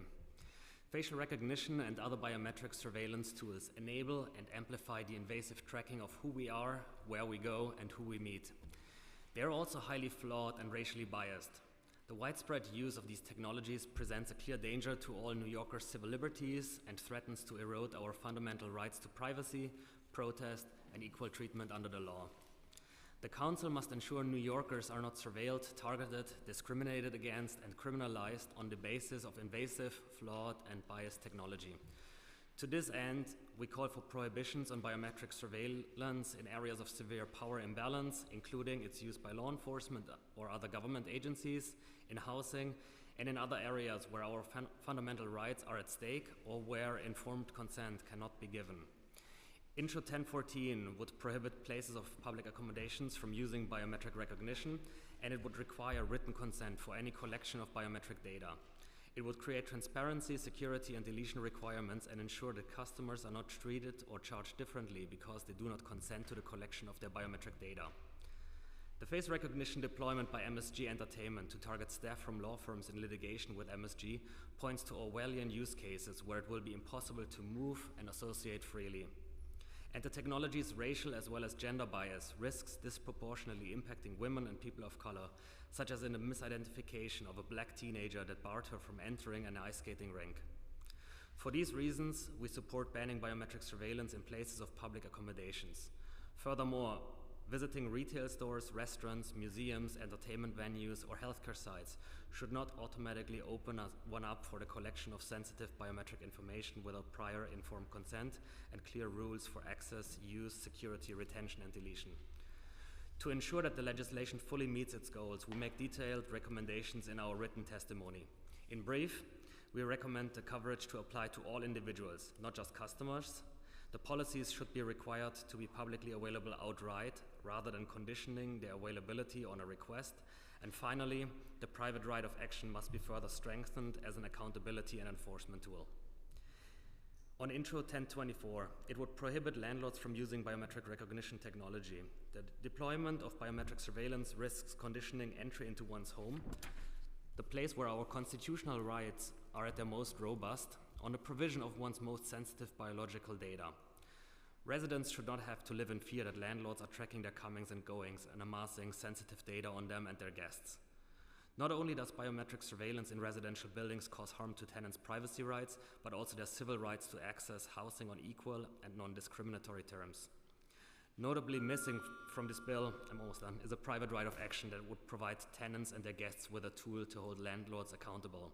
Without it, there would be no recourse for affected people and likely no enforcement against violating landlords. Given the city's housing crisis, we strongly recommend the addition of a private right of action and as a crucial enforcement and accountability mechanism. Nobody wants to live in a world where pervasive surveillance identifies them, tracks their movements and associations, and impacts which places they can visit, which services they can access, with whom they meet, or how they exercise their free speech rights. The NYCLU supports Intro 1014 and 1024, and we urge their swift passage. Thank you.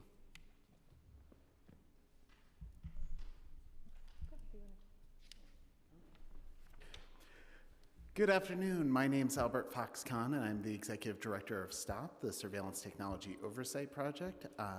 We're a New York-based privacy and civil rights group. I have a statement for the record that I've submitted that details why we believe that Intros 1014 and 1024 are indispensable safeguards for New Yorkers. But I also need to respond to some of the misinformation we have heard from administration officials in this very hearing. We have heard that New York City doesn't provide information about New Yorkers to private companies. This despite the fact that historically the NYPD provided facial recognition training data to IBM so it could better develop facial recognition software to track Black and Latinx individuals. We heard that they didn't know if we had the city obtaining information from private companies, even though the NYPD has access to more than 30,000 cameras through the domain awareness system.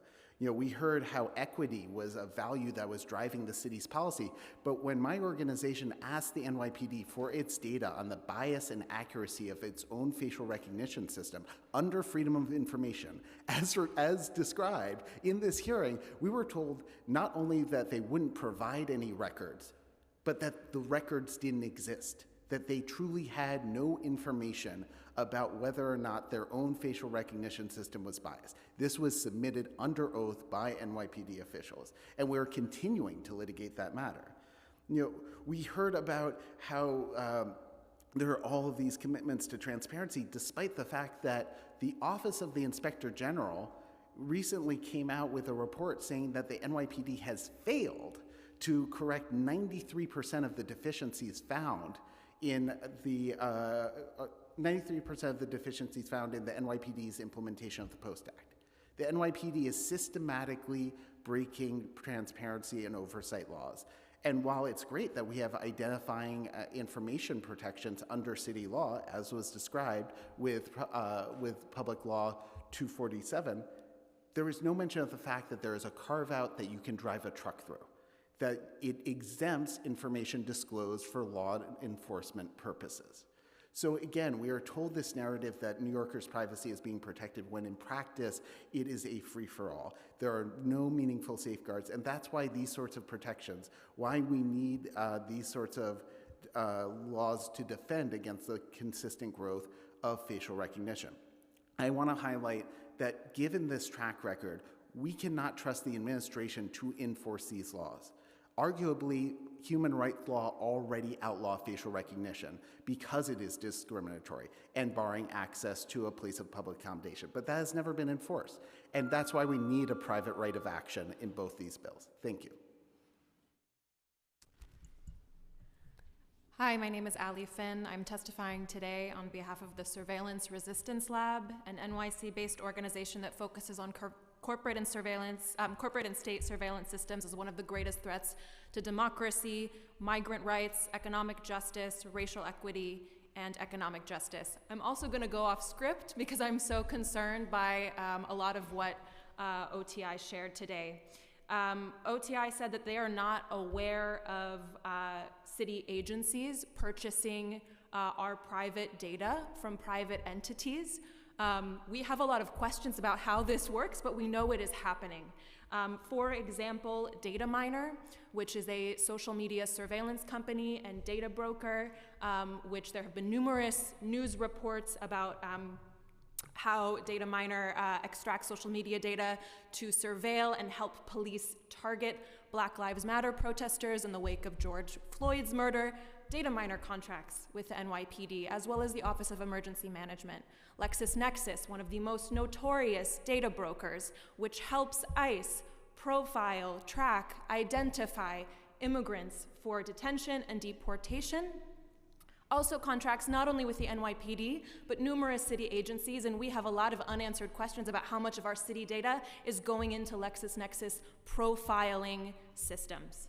as well as partnerships that are not necessarily written down in contracts, but arrangements such as sharing data from Ring cameras. The NYPD, all 77 precincts have an MOU with Ring that is not a paid agreement for access to some of that footage. Putting that aside, I just want to say that biometric surveillance tech, including facial recognition, is a monumental threat to democracy and people's rights and security, not only privacy. So we urgently call on the City Council to pass these two essential bills, as well as a full ban on government use. There is no other option. Facial recognition is so dangerous that its use cannot be justified, even when it helps some people in this room feel safe. Biometric surveillance has been increasingly weaponized in our city and worldwide to take away people's rights, liberties, and access to basic resources. This includes criminalizing poverty, facilitating mass arrests and incarceration of BIPOC communities, surveilling protesters, and targeting immigrants for deportation. And increased accuracy rates will never, ever fix these harms, because tech and algorithms are not neutral and they reflect the biases of the people behind them and the systems that use them. I'm going through this real fast. Lastly, I just want to say that biometric surveillance does not only rely on the collection of face prints and our other data, our iris scans, et cetera, but unregulated mass data sharing systems that drastically exacerbate these risks. And that's why I wanted to highlight what OTI failed to mention today. We would love to work with the City Council to investigate these harms, to investigate mass data sharing and how these surveillance systems interact with those webs as well, which actively, materially harm New Yorkers. Thank you. Thank you. And yes, would love to continue, would love to have that conversation and build out. Obviously, I was very disappointed. I think a few other members also shared how disappointed with the level of preparation that OTI came here with today. Although I'm not surprised, you know, their interest is in protecting what they do. But our responsibility here is to continue to demand and push that they be more transparent and accountable. I have two questions for you all, as you are advocates, but the experts. Are there any positive examples of the use of facial recognition technology? Besides like our iPhones being able to open it, but like do they exist? And then my second question is, obviously, I'm in support of both bills, but can you share what are some of the risks of storage of biometric information by private entities like landlords, for example? Just to quickly touch on those points. Well, if your credit card number is hacked, you can change your credit card. If your social security number is compromised, you can even change that. You can't change your biometric data. If it is compromised for life, and it will be a persistent threat to your privacy, to your cybersecurity. As far as good uses of facial recognition, I think that there is a world of difference between voluntarily using facial recognition on your own phone as a matter of convenience versus having it used against you as a surveillance tool by those who have power over you. And the power differential is key here. That's why we're talking about places of public accommodation. That's why we're talking about landlords, because these are coercive environments where you potentially see technology augmenting systemic discrimination and just a lengthy inability that tenants and customers have had to exercise their rights. Yeah, in addition to what Albert just mentioned, I think the BIPA, Biometric Information Privacy Act in Illinois, is a great example of how biometric privacy protections can work and why it's so crucial to have informed consent with transparency on the privacy policies as Intro 1014 would require, clear guidelines on retention, deletion schedules, and really making clear that in those use cases that are covered by Intro 1014 and 1024, informed consent cannot be given because as Local Law 3 has exemplified since it came into effect, it's not meaningful. People are oftentimes not informed. Oh, I'm sorry. And there's no other way than outlawing it and prohibiting it in those circumstances and ensuring that the collection of biometric and storage of biometric data only happens under narrowly defined and with the provision of clear rights to affected people. Thank you. Thank you so much, Chair, for your questions.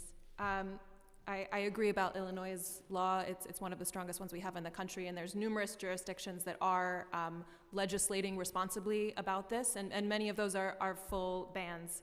I do want to say no opt-out regimen is ever going to keep people safe.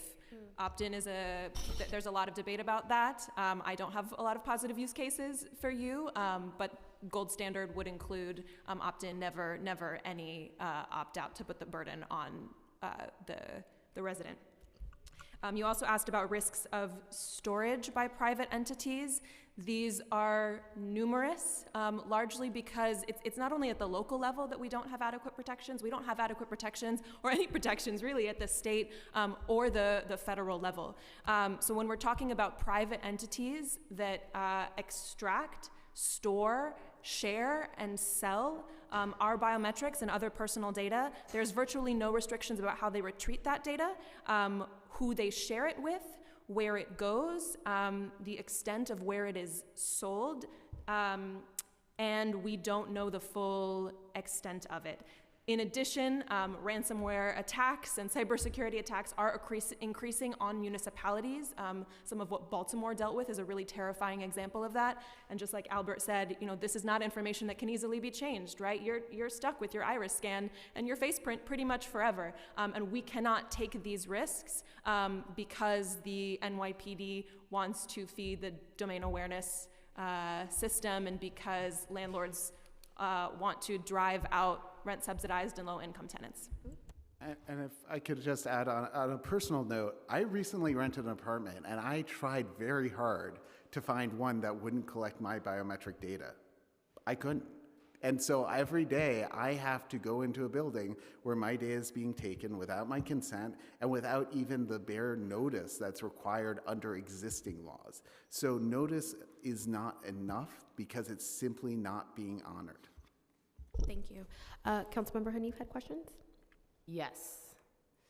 Thank you so much for just teaching us so much about biometrics and facial recognition tools and just how they directly breach our privacy and threaten democracy.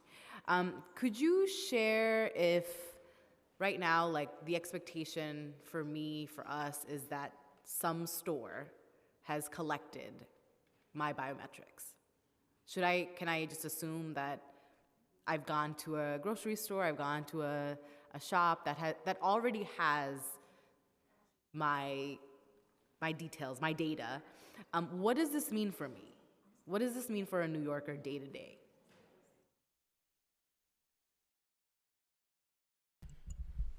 So unfortunately, as already the administration earlier mentioned, they don't keep track of who's deploying biometric surveillance systems, and we don't have a database of that either. We know of some instances of large corporations. Obviously, the famous reporting and deployment of MSG has been a case in point. Other corporations have posted since also, and Kashmir Hill at the New York Times had some great reporting in the follow-up to the council hearing in February regarding biometric disclosure law in New York City.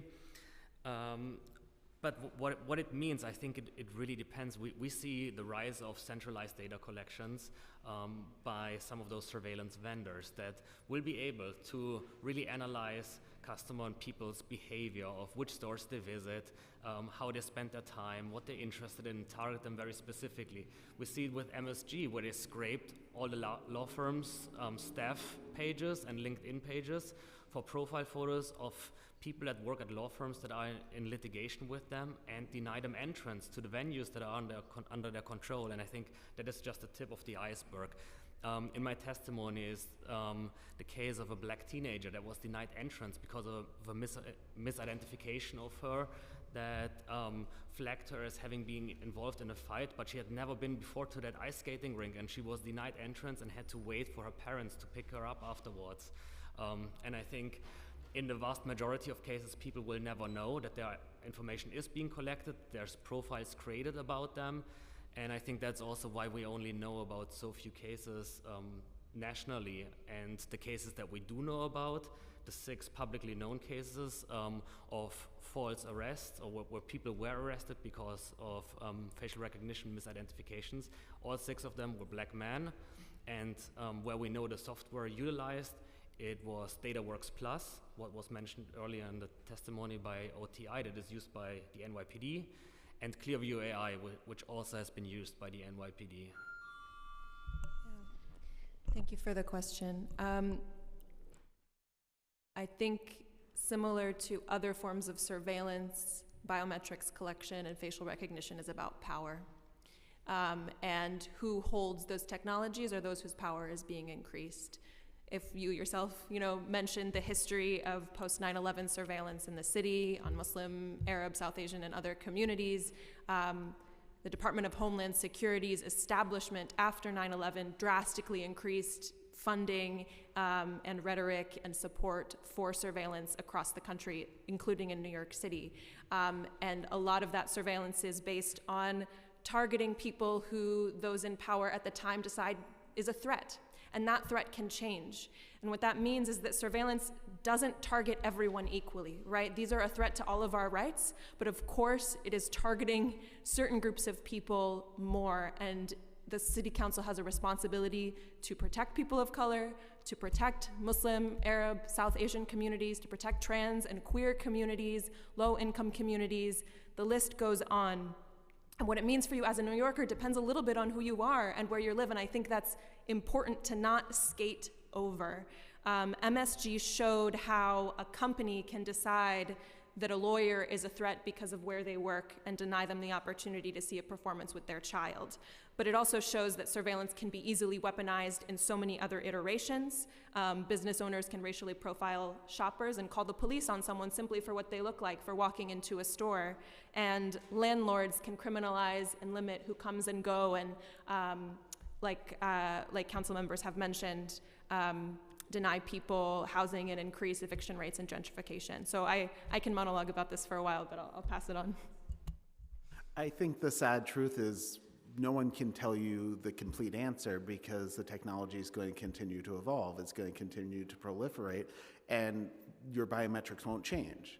And so a biometric violation today can impact your safety, your security, your autonomy 10 years, 20 years, 30 years from now. And I have no idea what the technology will be capable of then. I have no idea how it will be used. And so it's really that time frame of harm here that I think sets biometric surveillance apart.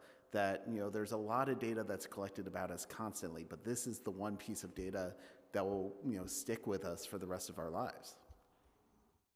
And then, are there positive uses for biometrics and facial recognition tools? And if so, what are they? I think there's a difference between when you consensually use biometrics on your own device as a point of convenience versus when there is a power dynamic between the person installing the biometric surveillance and the person being watched. Landlords aren't tracking themselves with the same technology.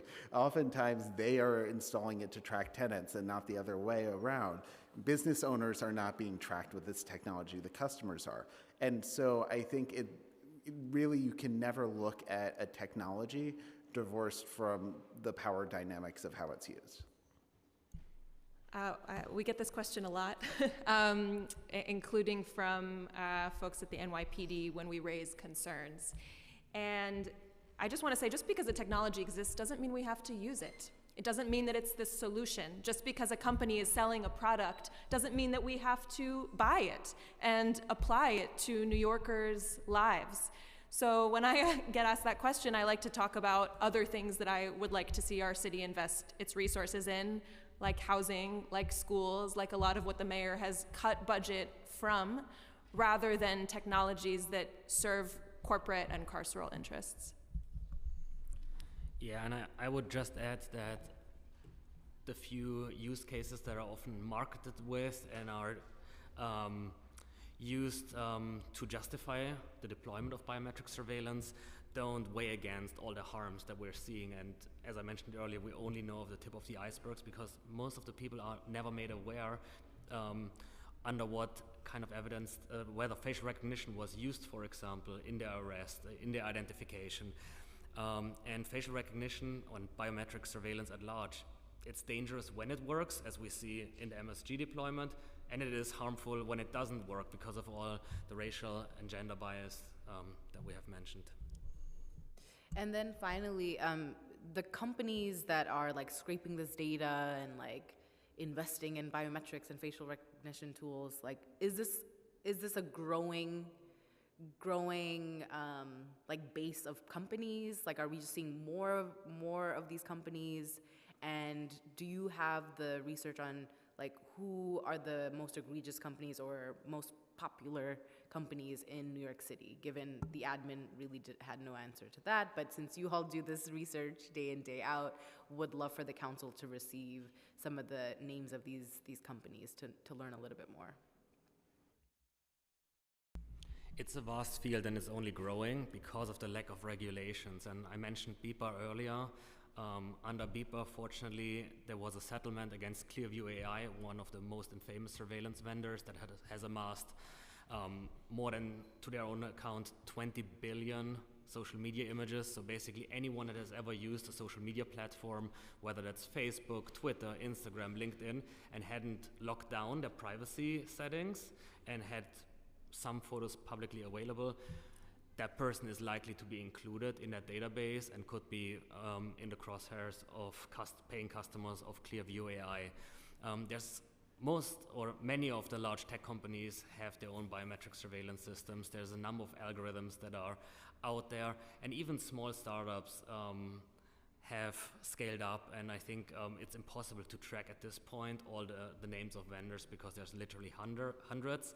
NIST was mentioned earlier by OTI about how they're evaluating and doing audits on the accuracy, and that test has grown in size, but they have also found the bias, specifically the racial bias that we note in literally all the vendors across the board.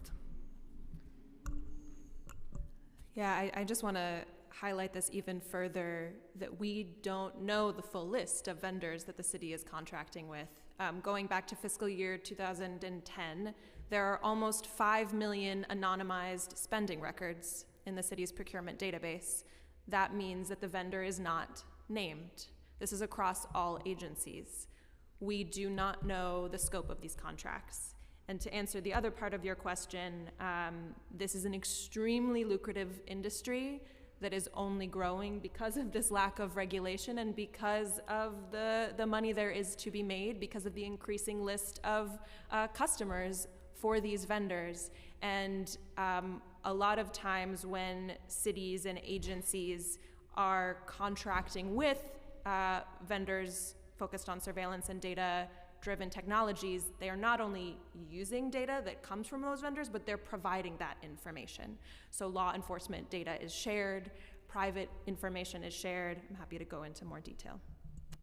And while there's a relatively small number of companies that offer physical entry devices for buildings that integrate facial recognition, that's it's a growing universe, but it's comparatively small. There's a huge number of apps and websites and software providers, many of which are based outside the US and operate without any compliance with our minimal privacy laws here in the US, and will offer facial recognition services. And a key thing to remember is that every camera is just one software upgrade away from being used for facial recognition. You can take a photo from just a traditional CCTV camera, from an employee's cell phone, from anywhere, and run it through websites that, for $20, I can go and take that photo and figure out someone's identity. It's that unregulated today, and really, I think when you look at the full range of businesses in New York, there probably are thousands of different facial recognition products and other biometric products being used. Thank you. I just want to make sure I heard you correctly. Did you say that city agencies are contracting with these companies? Could you clarify the question? Contracting which? Yeah, you said something about companies and something about agencies are contracting with. Yeah, I'm not sure if this is what you're referring to. We've been looking at city procurement data since fiscal year 2010, simply because that's when the bulk of it has been made available online. And what we're finding is there's close to 5 million spending records where the vendor has been anonymized across city agencies. So maybe the comptroller has access to that, maybe other city agencies have access to that, but we as the public do not know who those vendors are. Some of those could be surveillance and policing technologies. Was that the question you were referring to? Yeah, so you said 5 million vendors? Close to 5 million million records, spending records. So some of those could be under the same contracts. But we have been asking questions about this and would love to ask more. And where did you say that was? Like that's in a procurement? checkbook. So the online public database of NYC procurement. They're under NA Privacy Security. That is the name of the vendor in all of those cases. And I should... But you said it was NY Security? NA, like not applicable, Privacy Security. This is also not in the procurement rules, so we would love to investigate this further. So I should mention last year, the Legal Aid Society and my organization released about $3 billion in formerly secret NYPD contracts that had been hidden from the public under what was called the Special Expenses Program. This was a program that, in collaboration with the Comptroller's Office, that allowed them to redact contracts that were being entered into on privacy grounds. And so we see a number of these programs to shield contractors. And we also see that the NYPD Foundation is being used as a workaround to avoid having contracts publicly recorded. And there's extensive use of trial accounts. So Clearview AI, the NYPD was explicit in the past that they never had a contract with Clearview AI, but later was leaked that they were the top user of the platform at the time because they had so many trial accounts that they had officers running thousands of searches. And when officers got access to Clearview AI trial, they got an email saying essentially, don't just run 1 or 2 searches, try running a dozen and see how good it is. It was really an invitation to abuse the software.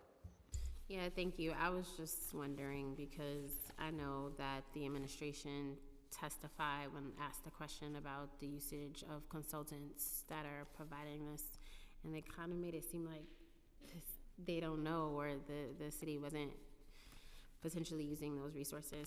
Okay, are you done with your questions, Councilmember Hanif? I believe you were. If so, Richardson Jordan was next. Yeah.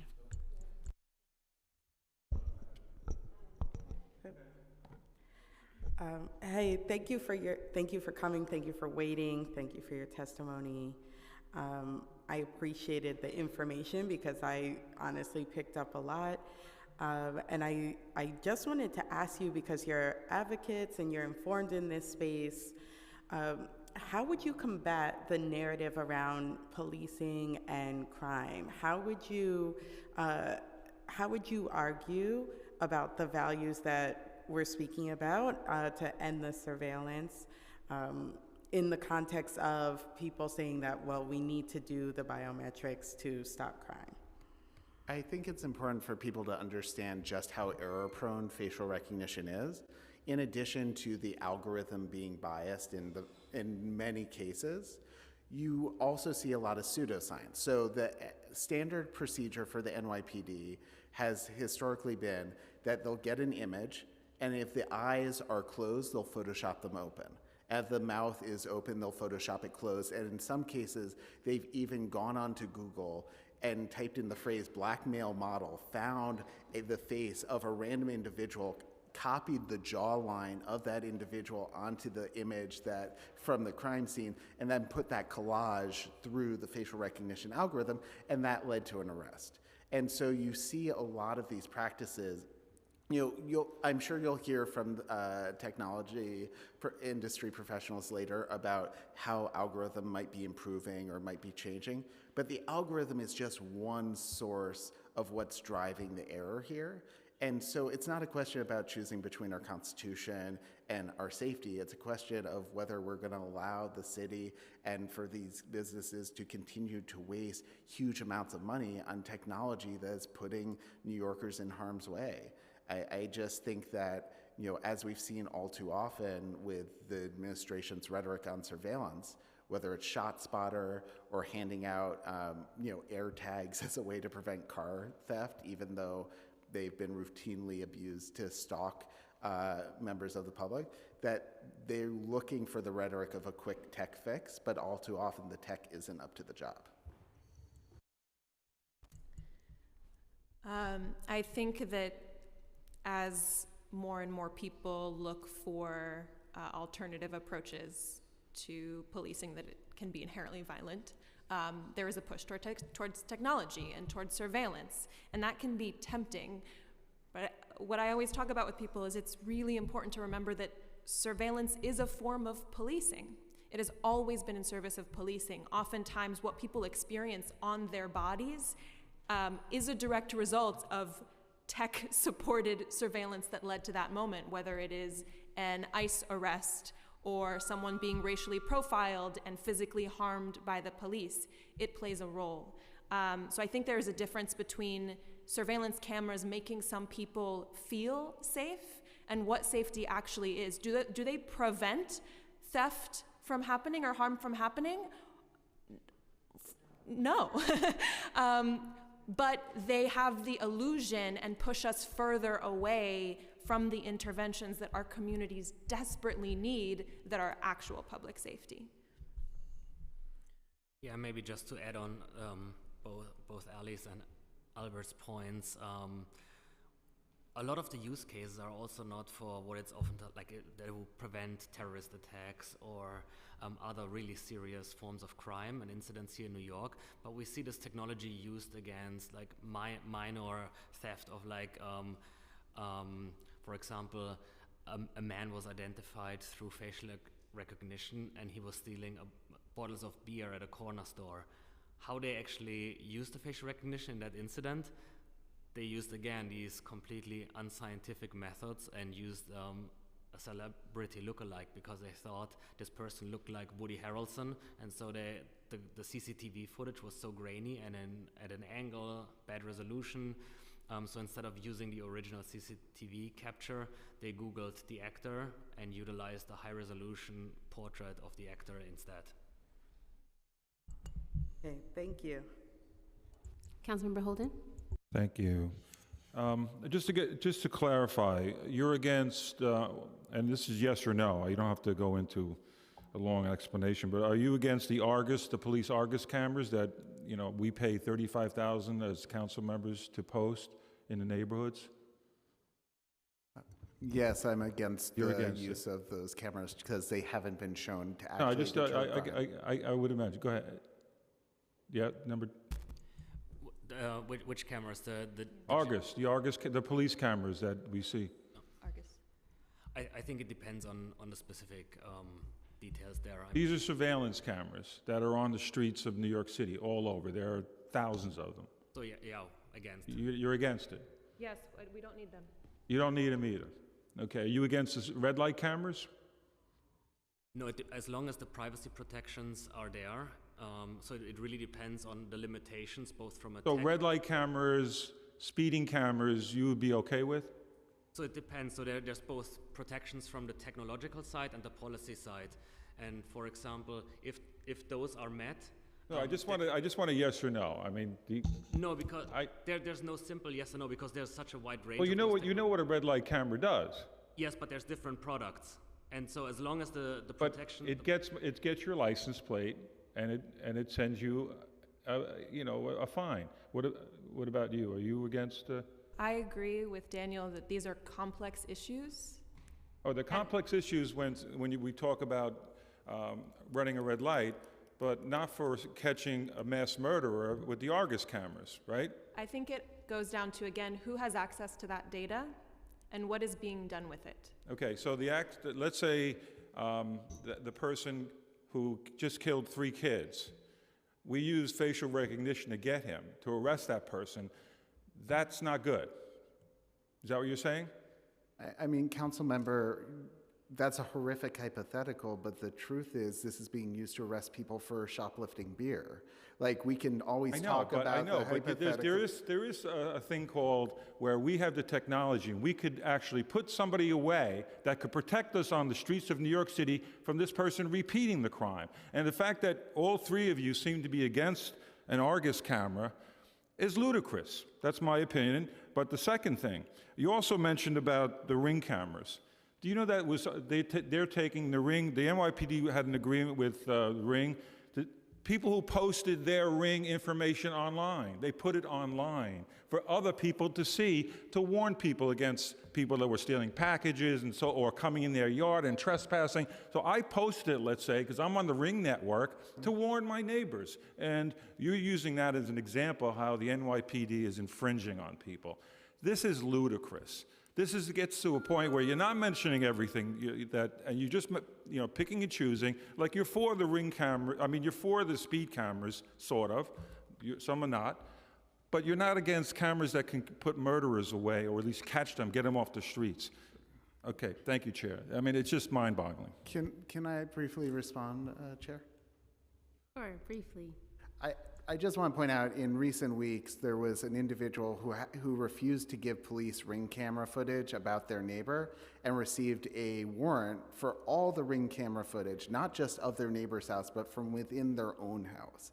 There is so much potential for abuse with any of these systems, even something as simple as a Ring camera. That's slightly different, but that's a different situation. I'm talking about what you had mentioned, or I think you had mentioned, or it's in your testimony, that the Ring issue was some kind of nefarious conspiracy by the NYPD. These are things that are posted on social media that everyone can see.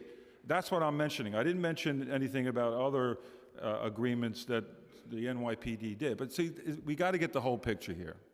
And by withholding certain things, it's not really a wise thing. We do have cameras for a reason. I've never had a constituent, by the way, ask me to take a camera out.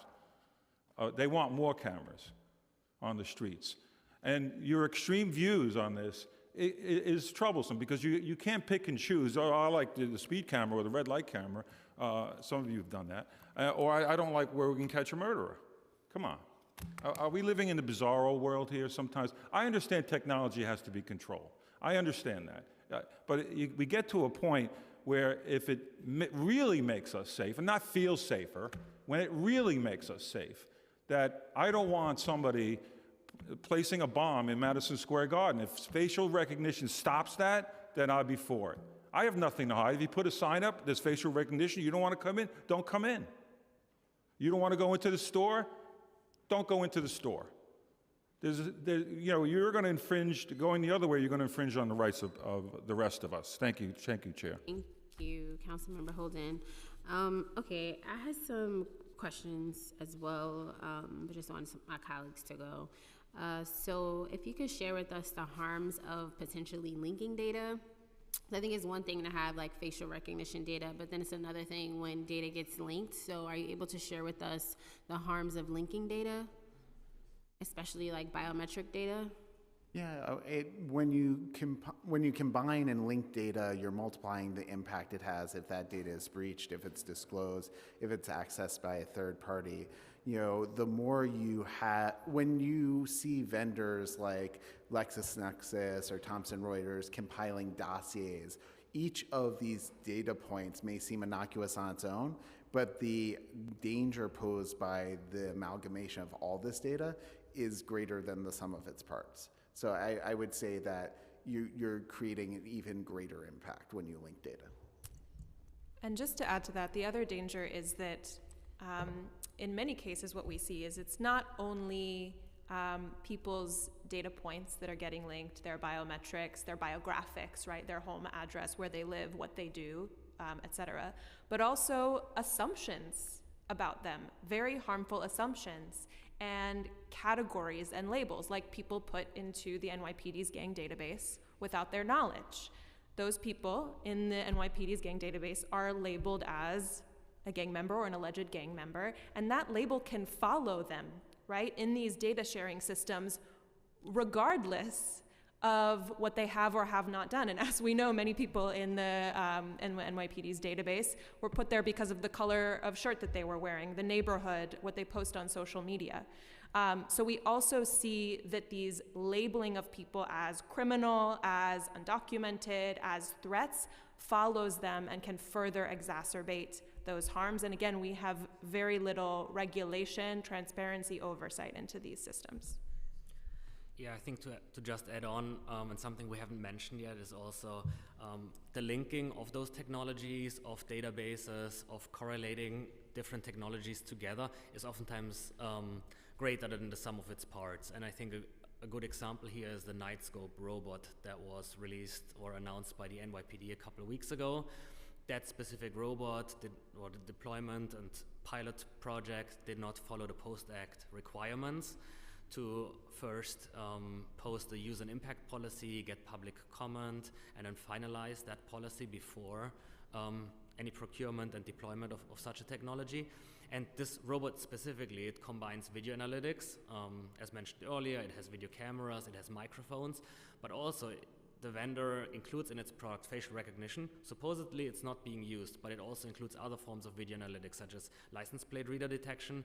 It includes behavior detection, and it includes signal detection, such as when your phone pings looking for public Wi-Fi networks or known Wi-Fi networks. And combining all these technologies together is greater than the sum of those technologies grouped individually, because they allow for far greater insight and analytics capabilities. And that is also why we've been calling out the NYPD on separating out and both also grouping arbitrary technologies together in these ambiguous categories that they have created for the Post-Act disclosures. Thank you. Are you able to share with us the different usages from private companies? Are they repackaging data? So I know you mentioned the person who collected all of this data from Instagram images. How are they repackaging that data? Obviously, I'm sure they're selling the data perhaps, but if you could just share a little bit more in detail how they're using the data and how they also might be repackaging the data when it's going to other parties.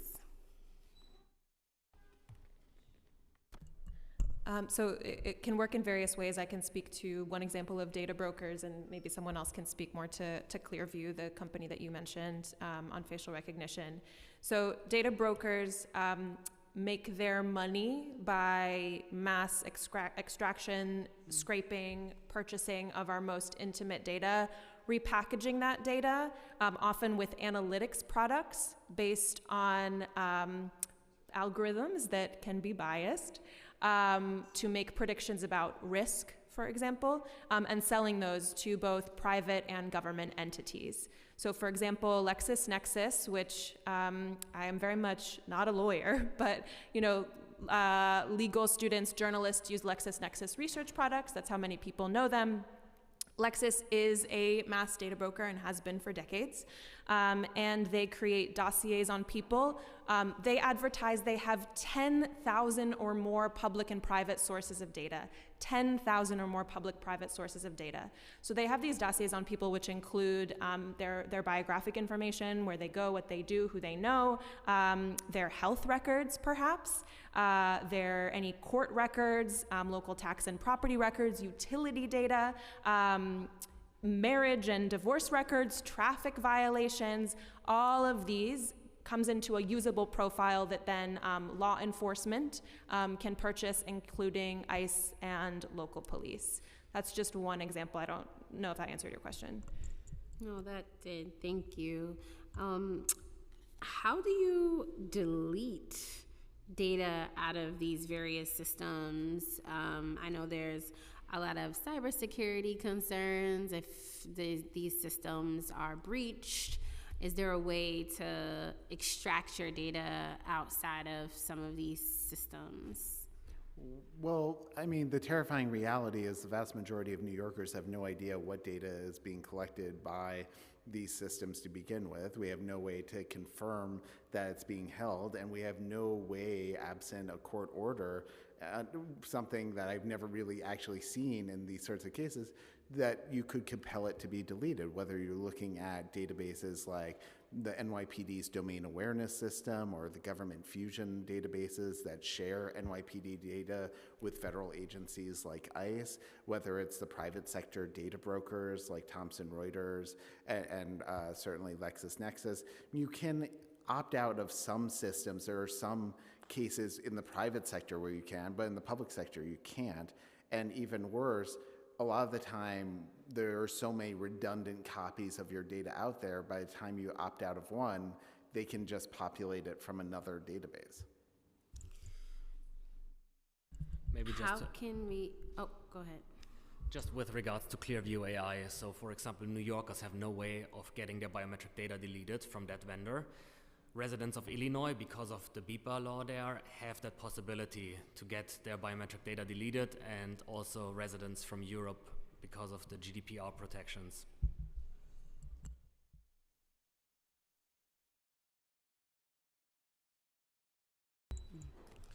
Okay, thank you. Are there any ways that people can avoid being surveilled? On an individual level, it is almost impossible. And that is why we need systemic action from the city council. There's a lot of work there of how to protect yourself in a protest, for example, but it will never go all of the way. You'd have to opt out of 99% of society. You know, that's an exaggeration, maybe not. So we strongly need action by the city council to protect us on a societal level, because individually this is so insidious and so unregulated that it's virtually impossible. And I want to highlight that this isn't a fringe opinion. The United States Supreme Court, Chief Justice John Roberts even acknowledged this opinion in a case just a few years back, where he said that these technologies are indispensable to modern life. You can't navigate the world without them. And so there is no effective way to opt out. Yes, Nader in my office just gave me a quote earlier that if you want security and freedom, you can't get both. What was the term? Tell me, because it's a good term. Go, say it. No, Nader.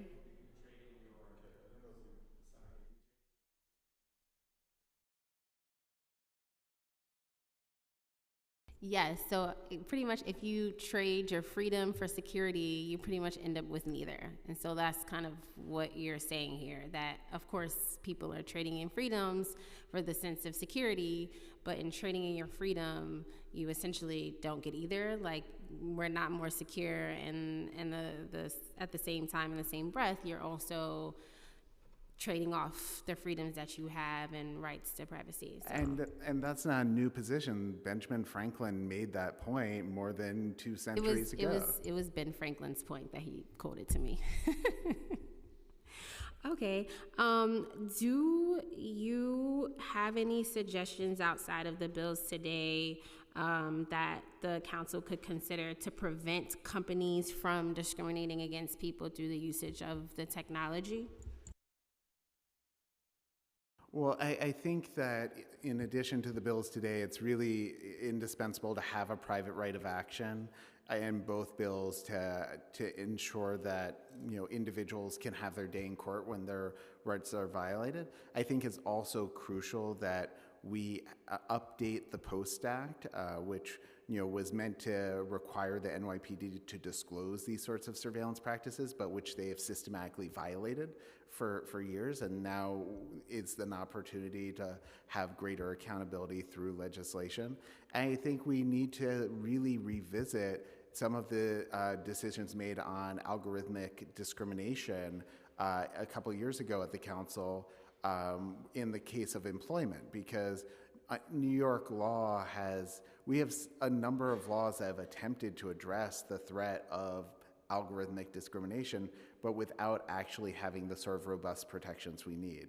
And so really strengthening, looking at outright bans on the most risky cases of algorithmic operations, I think would go a long way. I actually have a question on that because I know with the passing of that law that happened before my time, companies are having a lot of conversations about copyright infringements, right? So if they have to be subject to an audit, they are concerned that their proprietary information, the algorithm that the company might have created to synthesize job applicants, might now be subject to competitors because it'll suddenly be out in the open for the public. So what is your opinion about that? Because that is an active conversation, and it is my understanding that New York City is one of the first really government entities. I know in the UK, I know they've been looking at this, but in terms of like a government entity really seeking to regulate algorithms, New York City is kind of the first out the gate. And so what kind of recommendations or thoughts do you have around companies fearing that their proprietary information will now be out in the open for competitors to utilize? Well, I mean, you can't have a robust financial audit without disclosing a lot of proprietary information. You have to open yourself up to scrutiny when you're going through a meaningful audit. And what I'm terrified of, and what I warned the council about several years ago as a reason not to pass the law, is that we don't have any agreement about what an effective audit means. And so it's like mandating a financial audit when you don't have accounting rules, don't have a tax code, don't have any framework for how to do it. And so I think that for these audits to be worth the paper they're written on, you have to have broad disclosure around training data, around methodology. It can't simply be a surface level examination, because that's going to rubber stamp a lot of systems that are augmenting discrimination. Thank you. Okay, I have just a few more questions that I guess I'll ask on behalf of Councilmember Gutierrez. So the admin mentioned at a blockchain hearing that they plan to provide digital wallets to residents. What is your comments, opinions about this announcement? What are the risks of having a digital wallet issued by the city? And what is the risk of having digital wallets linked to biometrics? I think we're really lacking details. There has been no announcement of this project. There has been little to no information of the scope, of the contracts, of the vendors, what that system would entail. I only know parts of the oral testimony that occurred, and I think it raises privacy concerns, it raises security concerns, it raises concerns around really trying to influence behavior, shopping behavior made in that testimony. But yeah, I think we need more transparency and disclosures of what that project entails and what the guardrails are. And with regards to the second part of your question, I don't think it's a place to deploy biometric identification there. We've seen in the instance of the IRS that had experimented with ID.me for biometric verification, and the Department of Labor for unemployment benefits, the failure of using biometric verification because it was requiring people to entering the sensitive biometric information to get their rightful benefits. It was locking people out, accessibility issues, especially people with less tech literacy or access to devices or a stable internet connection were struggling with getting their benefits or submitting their taxes. And so I think there's a number of issues that could touch on that. Yeah, I share these concerns and that we need to know a lot more. Some of my colleagues are working on this more than I am, so also happy to follow up. But our understanding is that some of these contracts were initiated through a demonstration project. I think I'm correct on that, not a procurement, more traditional procurement process that has points of additional oversight by different city agencies. That's how ShotSpotter came into use in New York City, also through a demonstration project to bypass some of those processes. So it raises some concerns and red flags, including some of the vendors involved. I agree about biometrics. And there is a long history of digital IDs and digital wallets, which often sound convenient and sound like they increase efficiency. The actual use cases often show that people end up getting denied access to rights and resources, and they can become trackable tools that can increase discrimination. I'm speaking very broadly, but we would love to see the City Council investigate this further along with communities and organizers.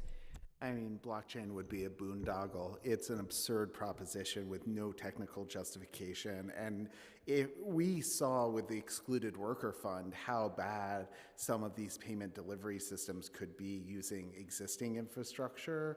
But to put every person's transactions on the blockchain would make meaningful privacy protections impossible. And it also would just be a security nightmare. To me, it honestly felt like just buzzword bingo and not serious policy. Thank you. I don't think anyone else has any questions, so I'll turn it back to you. Thank you. I want to thank panelists for your testimony, and we're going to move to our next panel. And I would like to welcome Lisa Meehan, Robert Tappan, sorry if I mispronounce it, and Haley Thornton to testify.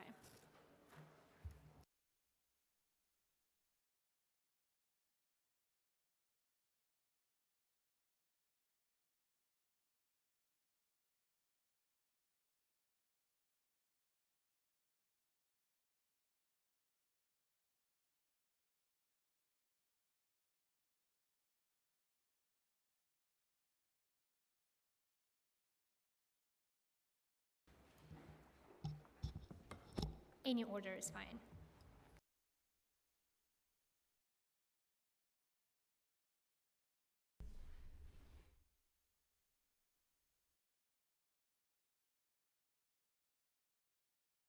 Can you hear me? Okay, yeah, it is working. Hello, my name is Lisa Meehan. I'm here to testify on behalf of Mobilization for Justice. Mobilization for Justice offers free legal assistance to low-income New Yorkers in many areas, including housing law. We work alongside tenants and community-based organizations to prevent evictions, obtain repairs, and protect tenants' rights. And we appreciate the opportunity to share with the committee our thoughts on limiting the use of biometric recognition technology.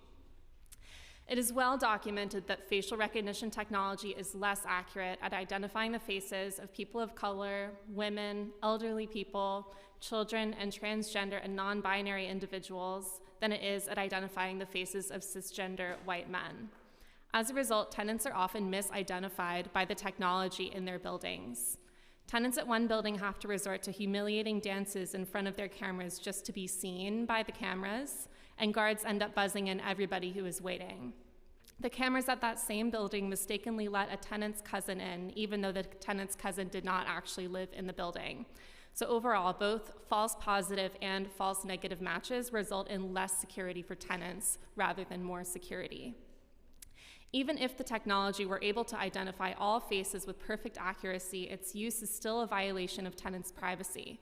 It infringes upon our most basic fundamental rights to privacy and freedom of association under the First Amendment of the Constitution by putting up barriers for tenants who want to invite guests, family members, or service workers like home health aides to their homes. Landlords also use technology to surveil and harass tenants, particularly tenants who are already marginalized and at increased risk of being displaced. Lastly, the technology is dehumanizing. As one tenant said, "We do not want to be tagged like animals. We are not animals. We should be able to freely come in and out of our development without our every movement being tracked." So in conclusion, Mobilization for Justice urges the City Council to pass the initiatives and protect New York City residents. Thank you. Thank you. Thank you. Good afternoon, council members. Chairman Gutierrez, Chair Williams, thank you for giving me the opportunity to address you today. My name is Rob Tappan. I am the Managing Director of the International Biometrics and Identity Association, based in Washington, D.C. We are a nonprofit industry association chartered to advance the adoption and responsible use of technologies for managing human identity and to enhance security, privacy, productivity, and convenience for individuals, organizations, and governments. We do this through advocacy, engagement, and education. Our reason for appearing before you here today is to communicate our concerns to the Council about the potential for overreach and unintended consequences in the proposed draft legislation in files or in bills 1014 and 1024. With regard to the proposed language contained in Bill 1014, I would tell you that residential building security is only as good as the weakest component, which is usually humans. The principles of various assurance levels of physical and logical security using multi-factor authentication are well captured in documents and standards published by the National Institute of Standards and Technology, or NIST. The highest levels of assurance include biometrics as authentication factors. For buildings trying to offer highly secure environments for their tenants and residents, all residents and guests should be required to enroll biometrically, or that high level of security can't be guaranteed. We do this in our businesses and our enterprises, as well as in hospitals and healthcare facilities. And building owners should be allowed to offer this level of security to their tenants. This level of security isn't a threat to be restricted. Rather, it is a privacy and security enhancing feature for residents and their guests. In the broader commercial space, biometric technologies are useful in fighting crime and reducing theft. The ability for stores, shops, and merchants to prevent shoplifting and robberies, or at least hold perpetrators accountable, is key to controlling this worrisome trend. According to a recent article in the New York Times, over the past 5 years, shoplifting complaints nearly doubled, peaking at nearly 64,000 last year, police data shows. Only about 34% resulted in arrests last year, compared with 60% in 2017. Biometric technologies help in reducing crime, identifying repeat perpetrators, as well as facilitating loss prevention.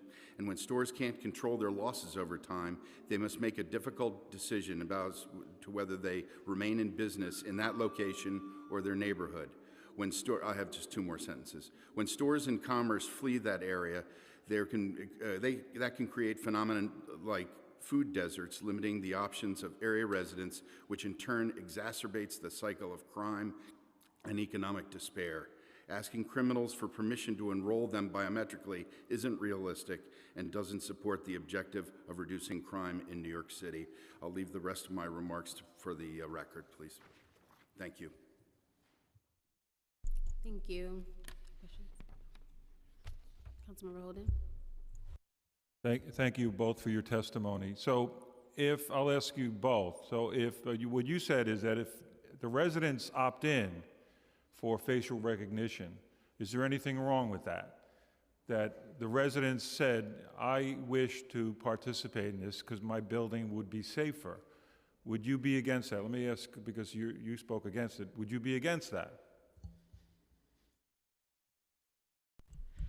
Yeah, so our concern with opting into the technology is that oftentimes tenants wouldn't actually get the option to opt in, that option wouldn't actually be communicated to them by their landlords.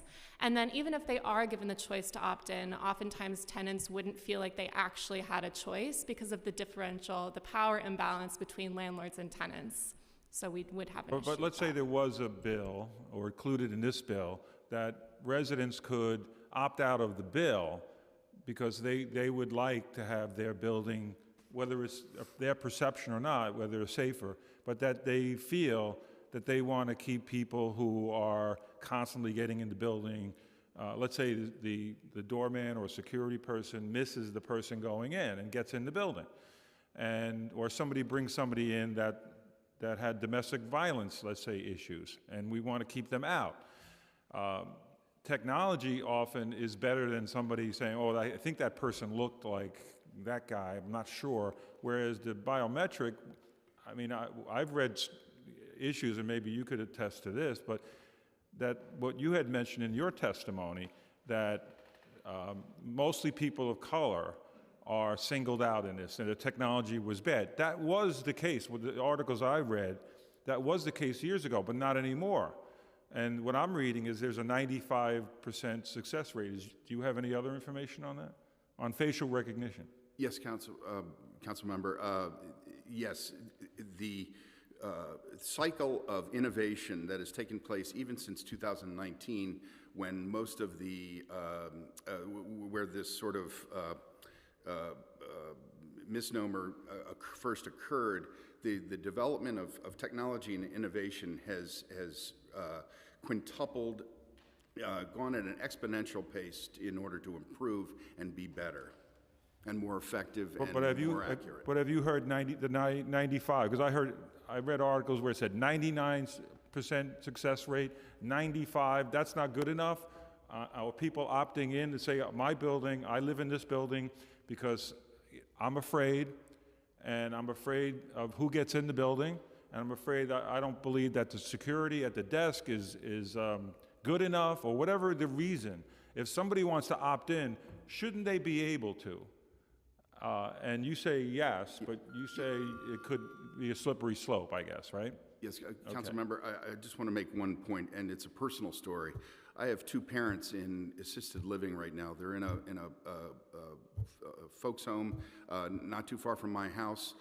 Every time I go and visit them, I go to a kiosk, type in the person I want to see, my mom and dad, and I go through a facial recognition thing because I pre-registered. I gave them my driver's license. They've compared it to my face, and it lets me in. And I want to be let in to see my parents, but I don't want some stranger off the street, and neither do any of the other sons and daughters of members at a assisted care facility want that. So it is truly very good security measure and keeps places safe and secure.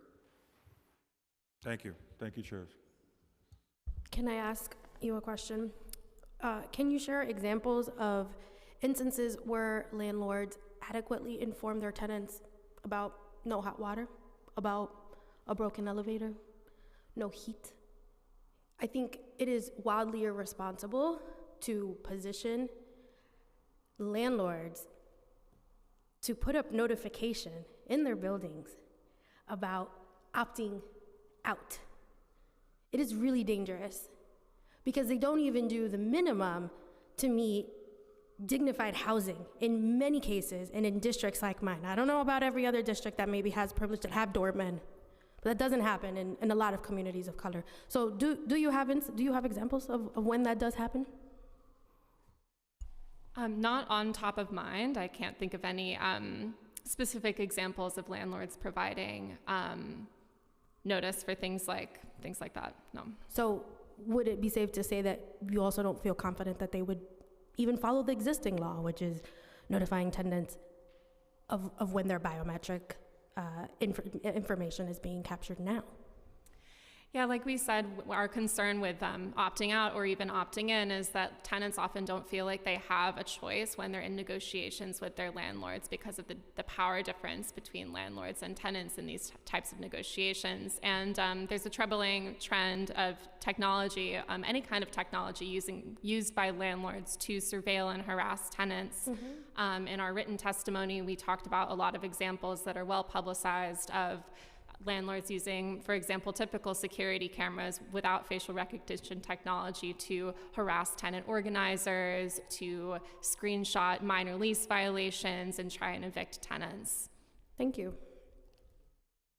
That's it. Madam Chair, or Council Member, may I respond to that as well, very briefly? One of the things that I've seen at this hearing today, very ably run by you and your colleagues here, is by many of the respondents, is that there's a conflation of terms here. Sometimes we're talking about surveillance in the strict sense of the word, and when we're actually talking about verification or authentication. When we're talking about the use of biometric information versus a dumb closed-circuit television camera that's actually recording video of, there's a little bit of conflation between these two types of things. Biometric technology has so much more computer power and analysis behind it than closed-circuit television. In the same way that having a smart card to get you in your apartment, to buzz you into your apartment, it might record some information, but it doesn't record your biometric information. So there's I think, a conflation of some of these technologies where we might hate the fact that when we use our key card, that our landlord or the apartment owner, the apartment building owner, knows that we come in at 11 o'clock at night and we don't leave until 11:30 the next day. We don't want people knowing that information, but that has absolutely nothing to do with biometrics. That has everything to do with technology, making sure that the people who are where they need to be and are allowed to be there are allowed to get in. And it's the same way with biometrics in that if you want access to your account and you can use voice recognition in order to be verified, that's something that her voice is not the same as my voice. And if I'm trying to access her bank account, my voice ain't going to make it, but hers will. And the integrity of that biometric technology behind it is really what the security is all about. I understand, and I appreciate your response.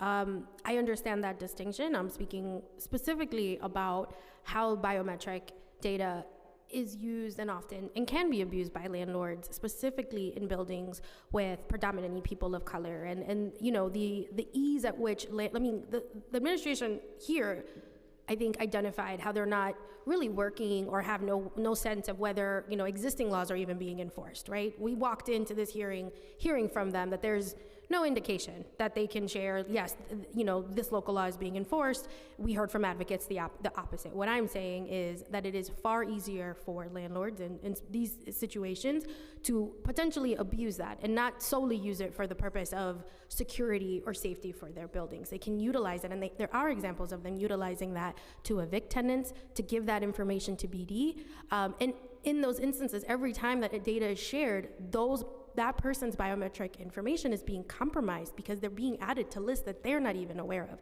And that's what I'm trying to drive home, the abuse of that. I get what you're saying.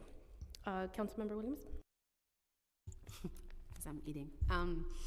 If you can share, you mentioned integrity, and if you can share, you can talk a little bit more about, I guess, companies that are members of your nonprofit association, the industry association, if you could share how they maintain integrity, because I hear what you're saying and it makes sense. Like, if you need to scan a fingerprint to get into a building, that's completely different from having other information that can be calculated from the single use of your fingerprint to get into the building. But how can companies sort of safeguard against that? Because I always say it's like not necessarily the technology, it's who's using the technology and what the technology is being used for. And because oftentimes in government we can't regulate it, it just becomes like dangerous across the board.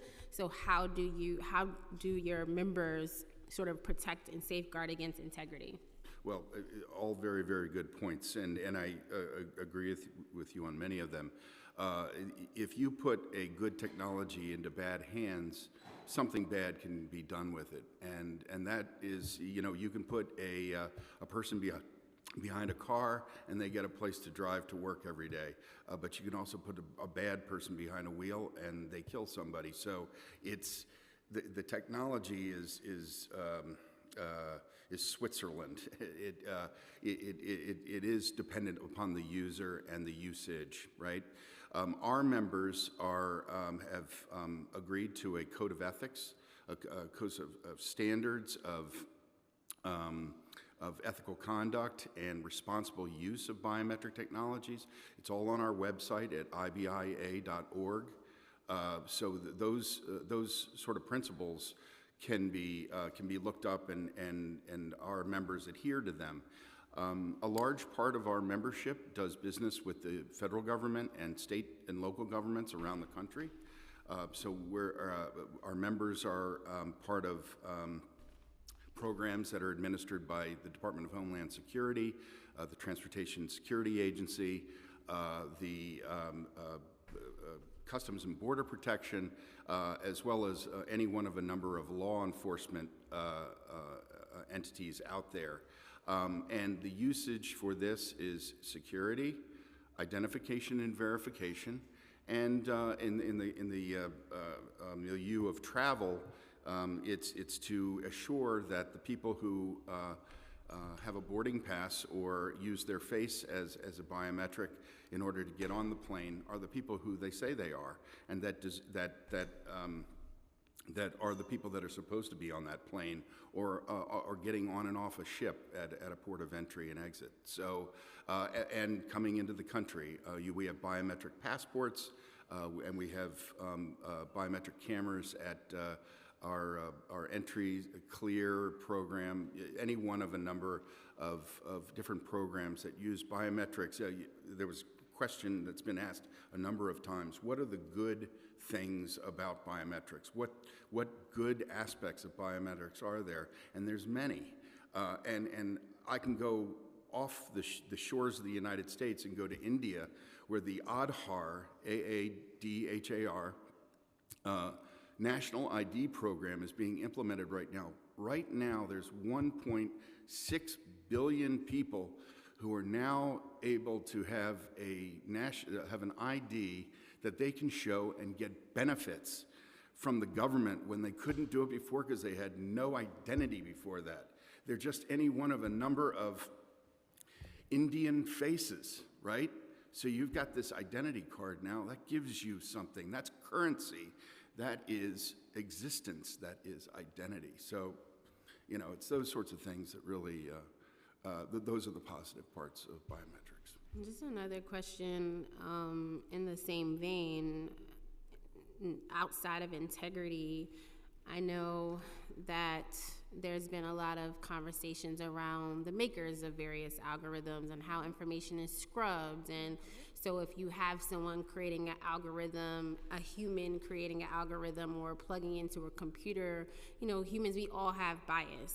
Every human has a bias. Absolutely. So, you know, have your partners or member organizations, do they look at that type of? Indeed, okay. They do.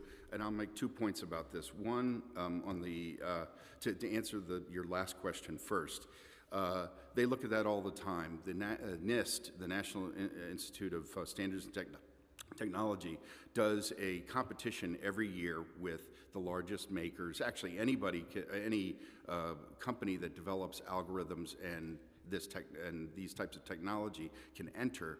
And it goes to the old adage, garbage in, garbage out. The 2019 NIST study made some generalities about some really bad algorithms that were out there. And that was maybe first, second generation, and really don't reflect the algorithms that are here right now. And that's the pace of innovation and the pace of over 5 years, right? The other thing about algorithms, and I like to use analogies, and I'm not trying to dumb this down at all, but an algorithm is like a recipe, right? You have a recipe for brownies, and you know that you got to bake them at 350, and you add an egg, and you add some oil or butter, and 25 minutes later you got brownies, right? Some people like chewy brownies, and some people like cakey brownies, right? Add more eggs, you get cakey brownies. You add more fat, you get chewy, fudgy brownies, right? So these algorithms can be manipulated, and they have been, right? So, but it's not in the best interest of any good, upstanding company who is in the biometrics industry, but has any ounce of integrity, to build in white bias or majority bias. It doesn't make any sense. You're striving for perfection. You're striving for the word discrimination has two meanings, right? Discrimination is the bad one, right? The first one is discriminating against people and sidelining them, and The other one about discriminating is actually coming to a finer point and getting to the accuracy of something. You're discerning. You've got a discriminating palate, right? That's what our member companies are trying to do with the algorithms that they are building. They're trying to get more and more accurate, and the council member who did say that that there was 95% accuracy on some, indeed there was in the last set of NIST tests. Is there ever going to be perfection? No, but we can strive for perfection, and that's what our member companies try to do. Thank you. Yeah. How are they controlling for that, though? Like, the explanation that you provided, do you know how they're controlling for that? How are they trying to get to better accuracy? How are they running test models, maybe even bringing different people into the company? Right. Like, what are the tangible things that they're doing to control for said potential bias that might show up in these various systems? Yes. Thank you for the question. First of all, I'm not a true technologist, so otherwise I'd be working for a biometrics company myself. But I will say that a lot of this has to do with the data sets. In the early days of coming up with algorithms, there was a control set that probably was predominantly white, Caucasian, light-skinned, right? Over time, we've been able to absorb more and more data sets of people of various shades of skin color, et cetera. That makes the algorithms, with each iteration, become more and more accurate. So it's a matter of ongoing testing, ongoing innovation, and expanding the universe of people that are in that data set. So outside of the data sets, like, are there any like focus groups that some of your membership organizations have, or like special committees, or, you know, just to get sort of that? Because one of the things that the chief privacy officer talked about is independent reviews, and he also talked about transparency. So one, providing information to the public in terms of what the algorithm is, what the data is showing, but then he also said, I wrote it down somewhere on one of these papers, I wrote on 1,000 papers today, I don't know why, that was like very, very silly of me. It might be under here, I do not know why I wrote on 1,000 papers. Well, ma'am, to your point, Where it is. There are a number of professional associations like myself, IBIA, and then there's also the Security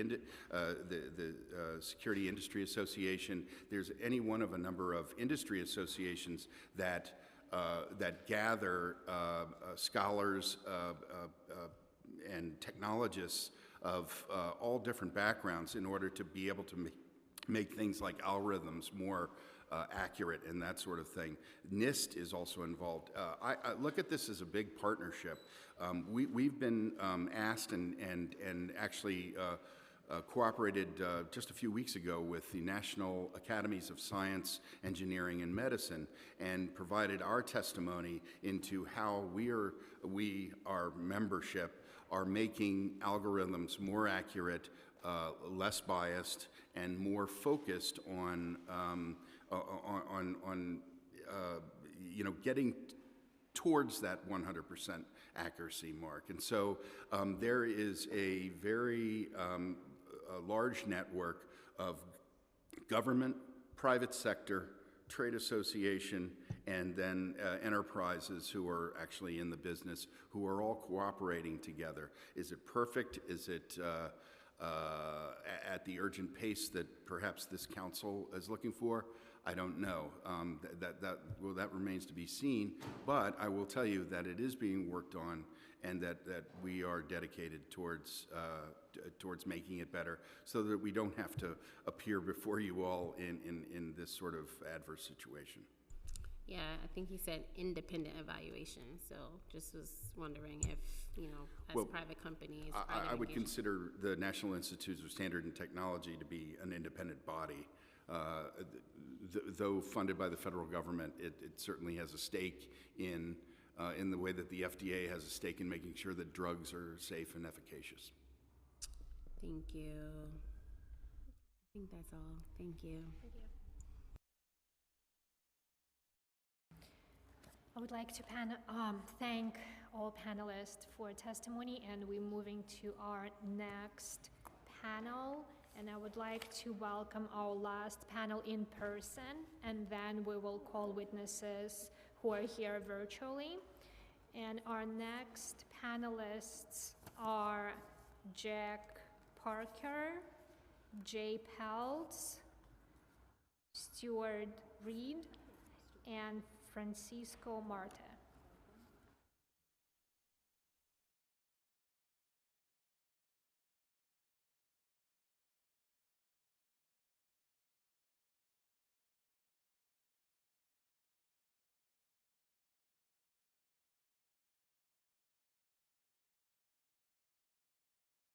As I don't turn. There we go.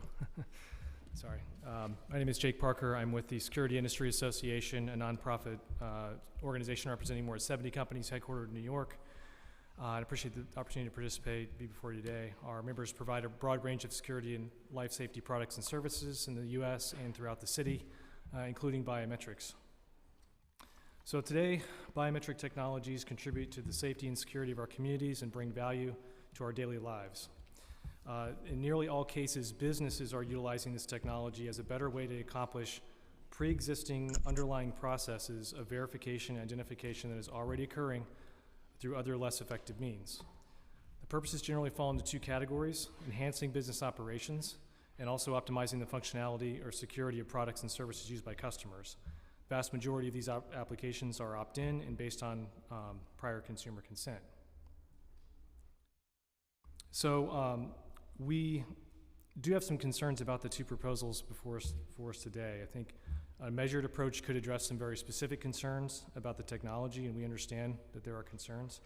But the measures would simply outlaw most uses of biometric technologies by businesses, consumers, and property owners, regardless of the type of biometric, regardless of the purpose, and regardless of whether it's a service that's been requested or agreed to by an individual. This would rob consumers of the choice to use more secure and convenient methods to verify their identity, and it would dictate unnecessary limitations on methods New Yorkers can use to protect themselves and their property. No other jurisdiction in the U.S. has ever considered something of this scope. So here are just a few examples of the biometric technologies that would be eliminated under this type of prohibition. So customer choice of biometrics is a more convenient form of payment and access at sporting events and entertainment venues. Biometrically secured driver authentication for rideshare services, fingerprint access for gym members, use of increasingly popular virtual remote doorman systems by homeowners associations and residential buildings, which offers a more secure and convenient access for residents. We've talked a bit about this today. Use of fingerprint time clocks and cash register locks by business employees. Biometrically secured building and door access systems for workers. Biometrically enabled security systems protecting persons or properties, including systems that augment efforts to fight organized retail crime and address the theft issue that we certainly have. Those systems have been able to greatly reduce incidents of theft. And also use of biometrics for streamlined embarkation by airlines and cruise lines providing curb-to-gate travel services. And earlier on, it did come up the question about airlines and travel services. I don't see any kind of exemption in this draft that would not make these restrictions not apply in those instances to the services we were talking about, unless I'm missing something, so please. So I'll just say one last thing, that there is an existing biometric data law in place in the city, which is unique in one of its kind, which has just recently gone into effect 18 months ago. Also, the tenant data protection law has just gone into effect in January and requires consent for biometric use in those types of systems and covers electronic access information. So I think we should see how the regulation goes before layering on further prohibitions. Good evening. My name is Jay Peltz, and I am the General Counsel and Senior VP of Government Relations for the Food Industry Alliance of New York. FIA advocates on behalf of grocery, drug, and convenience stores throughout the state. We represent a broad spectrum of the NYC retail food sector, from independent neighborhood grocers to large chains, including many unionized stores. We oppose this legislation because it not only bans the use of biometric recognition technology to identify a customer without a public safety exception, but it also creates numerous new conditions on the collection of biometric identifier information that are so far-reaching that they effectively prohibit the accumulation of such information by the city's grocers. The inability to collect such information and use biometric recognition technology would seriously undermine the ability of the city's grocers to deter shoplifting and assist law enforcement investigations of repeat offenders. The failure to reverse rising thefts at marginal grocery stores will likely result in the closure of those locations, thus exacerbating the city's food desert problem. Historical NYC crime data demonstrates a recent surge in petty larceny complaints, including a 46% increase in such complaints between 2020 and 2022. A rise in retail theft is accompanied by an increase in threats of violence and actual violence during the commission of such crimes. This creates the need for merchants, many of whom are people of color, to use legal, ethical methods that are non-confrontational to deter theft and assist law enforcement investigations of repeat offenders. Biometric systems are focused on identifying recidivists who commit a disproportionate share of thefts in the city. It is our understanding that the commercial use of facial recognition is legal in all 50 states. In addition, there is a current trend away from blanket bans of facial recognition technology. The trend toward expanded facial recognition includes appropriate privacy protections and exemptions for safety and security applications. This is why we oppose this legislation and strongly support a collaborative effort to replace this bill with a new measure that will allow the collection of biometric identifier information and its use through biometric recognition technology that enables the identification of individuals for the well-being and safety of customers and workers. We look forward to participating in such a cooperative process with council members and other government stakeholders. I'd be happy to answer any questions you might have.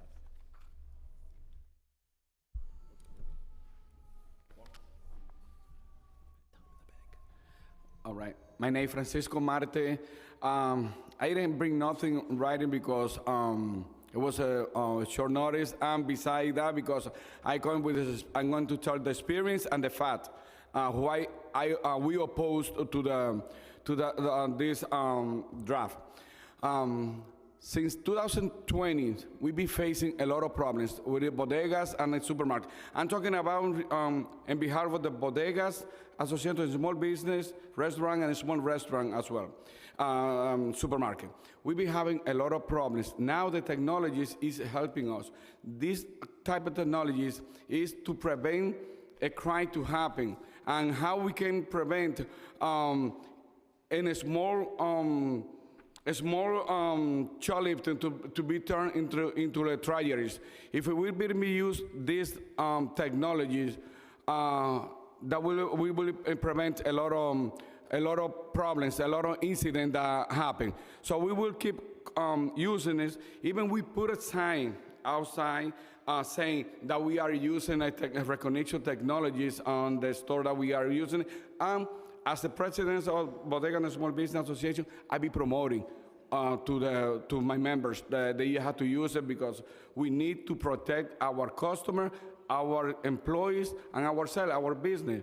We've been in a lot of problems. You see all of the problems since Jose Alba, Junior Hernandez, a lot of problems that we happen because of the violence. So this wave of violence was created since the 2020. When they start to disrespect the police, when the police department lost the respect. So it's a shame that right now the sponsor of these bills, on their district, they are a high crime, and we, the business community, will be suffering a lot as the working class also. So I hope that if this bill it passed, the mayor's vetoes there, because we will keep fighting, even if we have to move to another labels, because we will keep using this to protect our business, our customer, our community. That was said, but I just want to make this very clear. This doesn't harm no one, because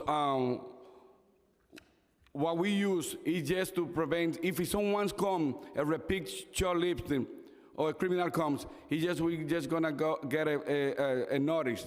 And we don't deny no one to come in. Even if you already are an offender, what we do is we keep an eye on you to prevent that you committed the crime. That's what we do. So these technologies is really helping the store owners and the community itself too. Thank you.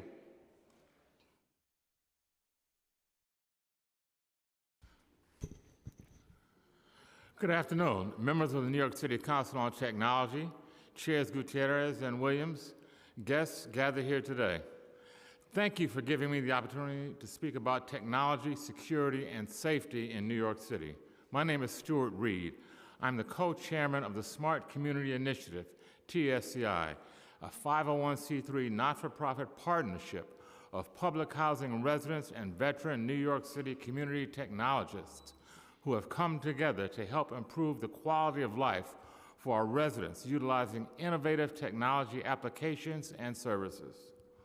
While TSCI certainly applauds the Council's efforts to rein in and regulate the use of technology to monitor and surveil in the name of public safety, particularly with the accelerated implementation of AI, TSCI encourages the Council to also invest its attention and resources to support successful community-based public safety initiatives utilizing innovative technology to keep our public housing developments safe. TSCI believes that our communities themselves should be in control of our own public safety and security rather than some third-party technologists, agency, or government entity. TSCI and its directors have been working in partnership with public housing residents for decades on this very issue.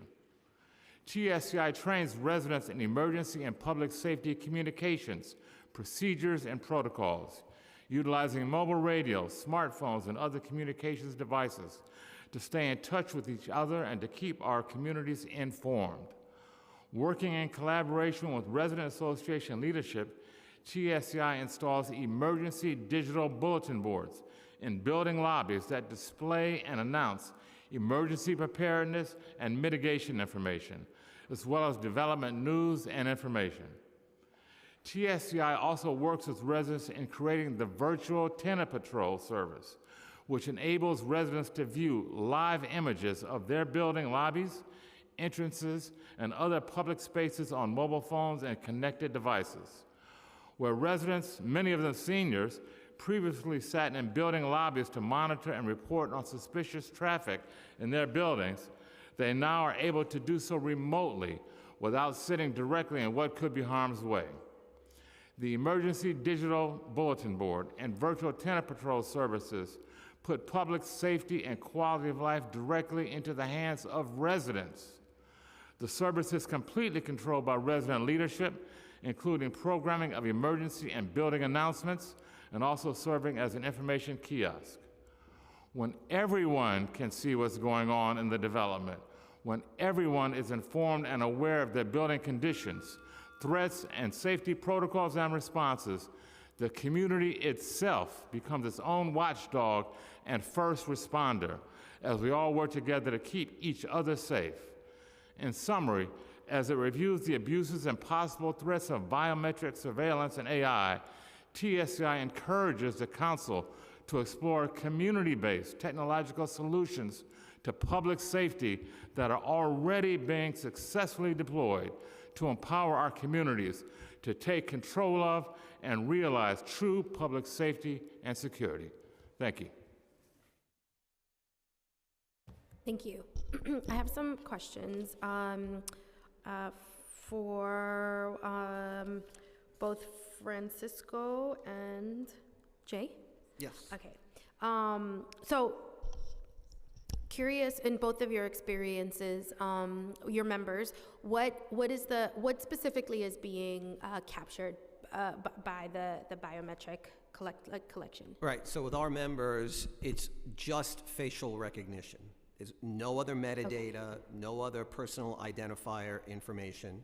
And if there's a match, if it's a better system than the old school dumb systems, Because if there's... Which is just a security camera, do you mean? Or? Well, it's not smart. Okay. Right, there's no app, it's not software I based. It's better because it's faster and more efficient and a lot more accurate, much less chance of error. So if somebody is observed committing a crime in the store, then an image is taken and stored, and if there's a hit on that image again when that person comes in, then internally to the loss prevention people, there will be a message sent if there's a match. I see. And then the store is in a position to assist law enforcement if law enforcement is interested, which they aren't always interested. But that's all that's done with it. It's just a tool that can assist law enforcement in their effort to enforce the law. The problem historically with shoplifting cases is that the police simply didn't have enough evidence to go on. So shoplifting historically has been under-enforced. I've been around the business since I was born. My dad was in the business, operated independent grocery stores in the city. I operated independent grocery stores. It's been very difficult to prosecute those types of cases because of a lack of evidence. These systems create the possibility of having accurate evidence, which is a match on somebody's face. And before you answer, just one follow-up question for you. In those instances, and I appreciate the timeline because that was going to be my follow-up question. In those instances, where there is a capture of some theft happening, and then the next time the person comes in, do you have a sense of like how often does that happen? I think so. Our concern is, yes, the biases of algorithms, but also the fact that like technology is not perfect, and kind of the risk that could put people in. So do you have a sense of like how often that happens where it's capturing the right person, or kind of what that discrepancy looks like?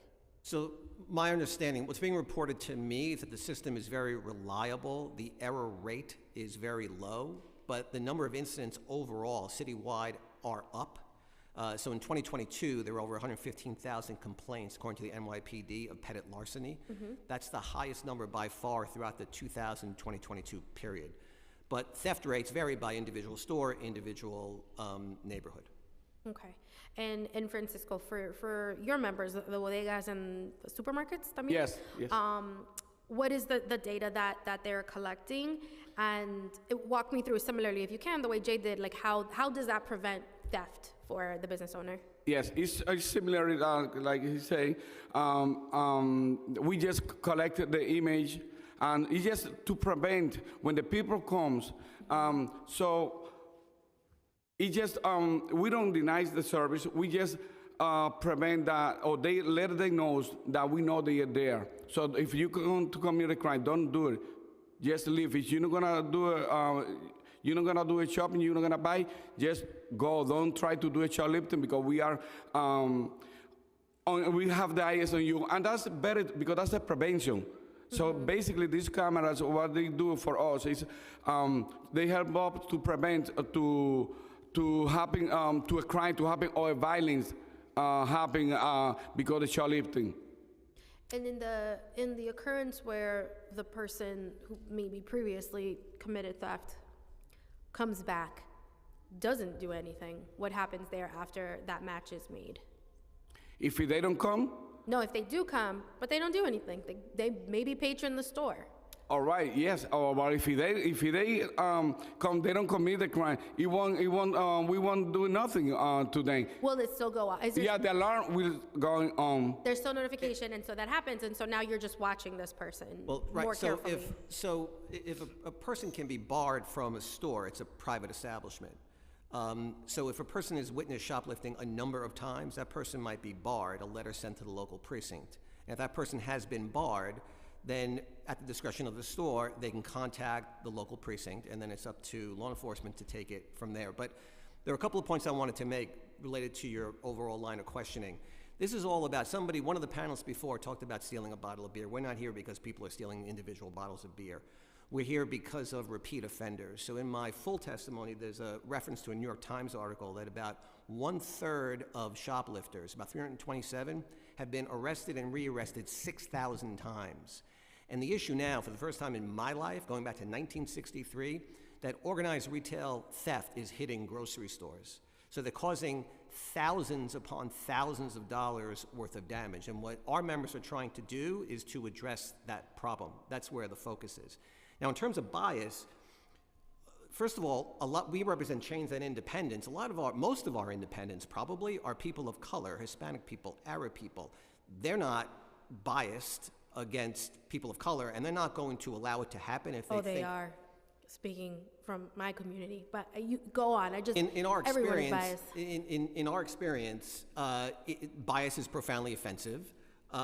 It's a complete waste of the owner's resources. They're not investing in the system in order to give people a hard time who aren't committing any crimes in their stores. And if they're deemed to be engaged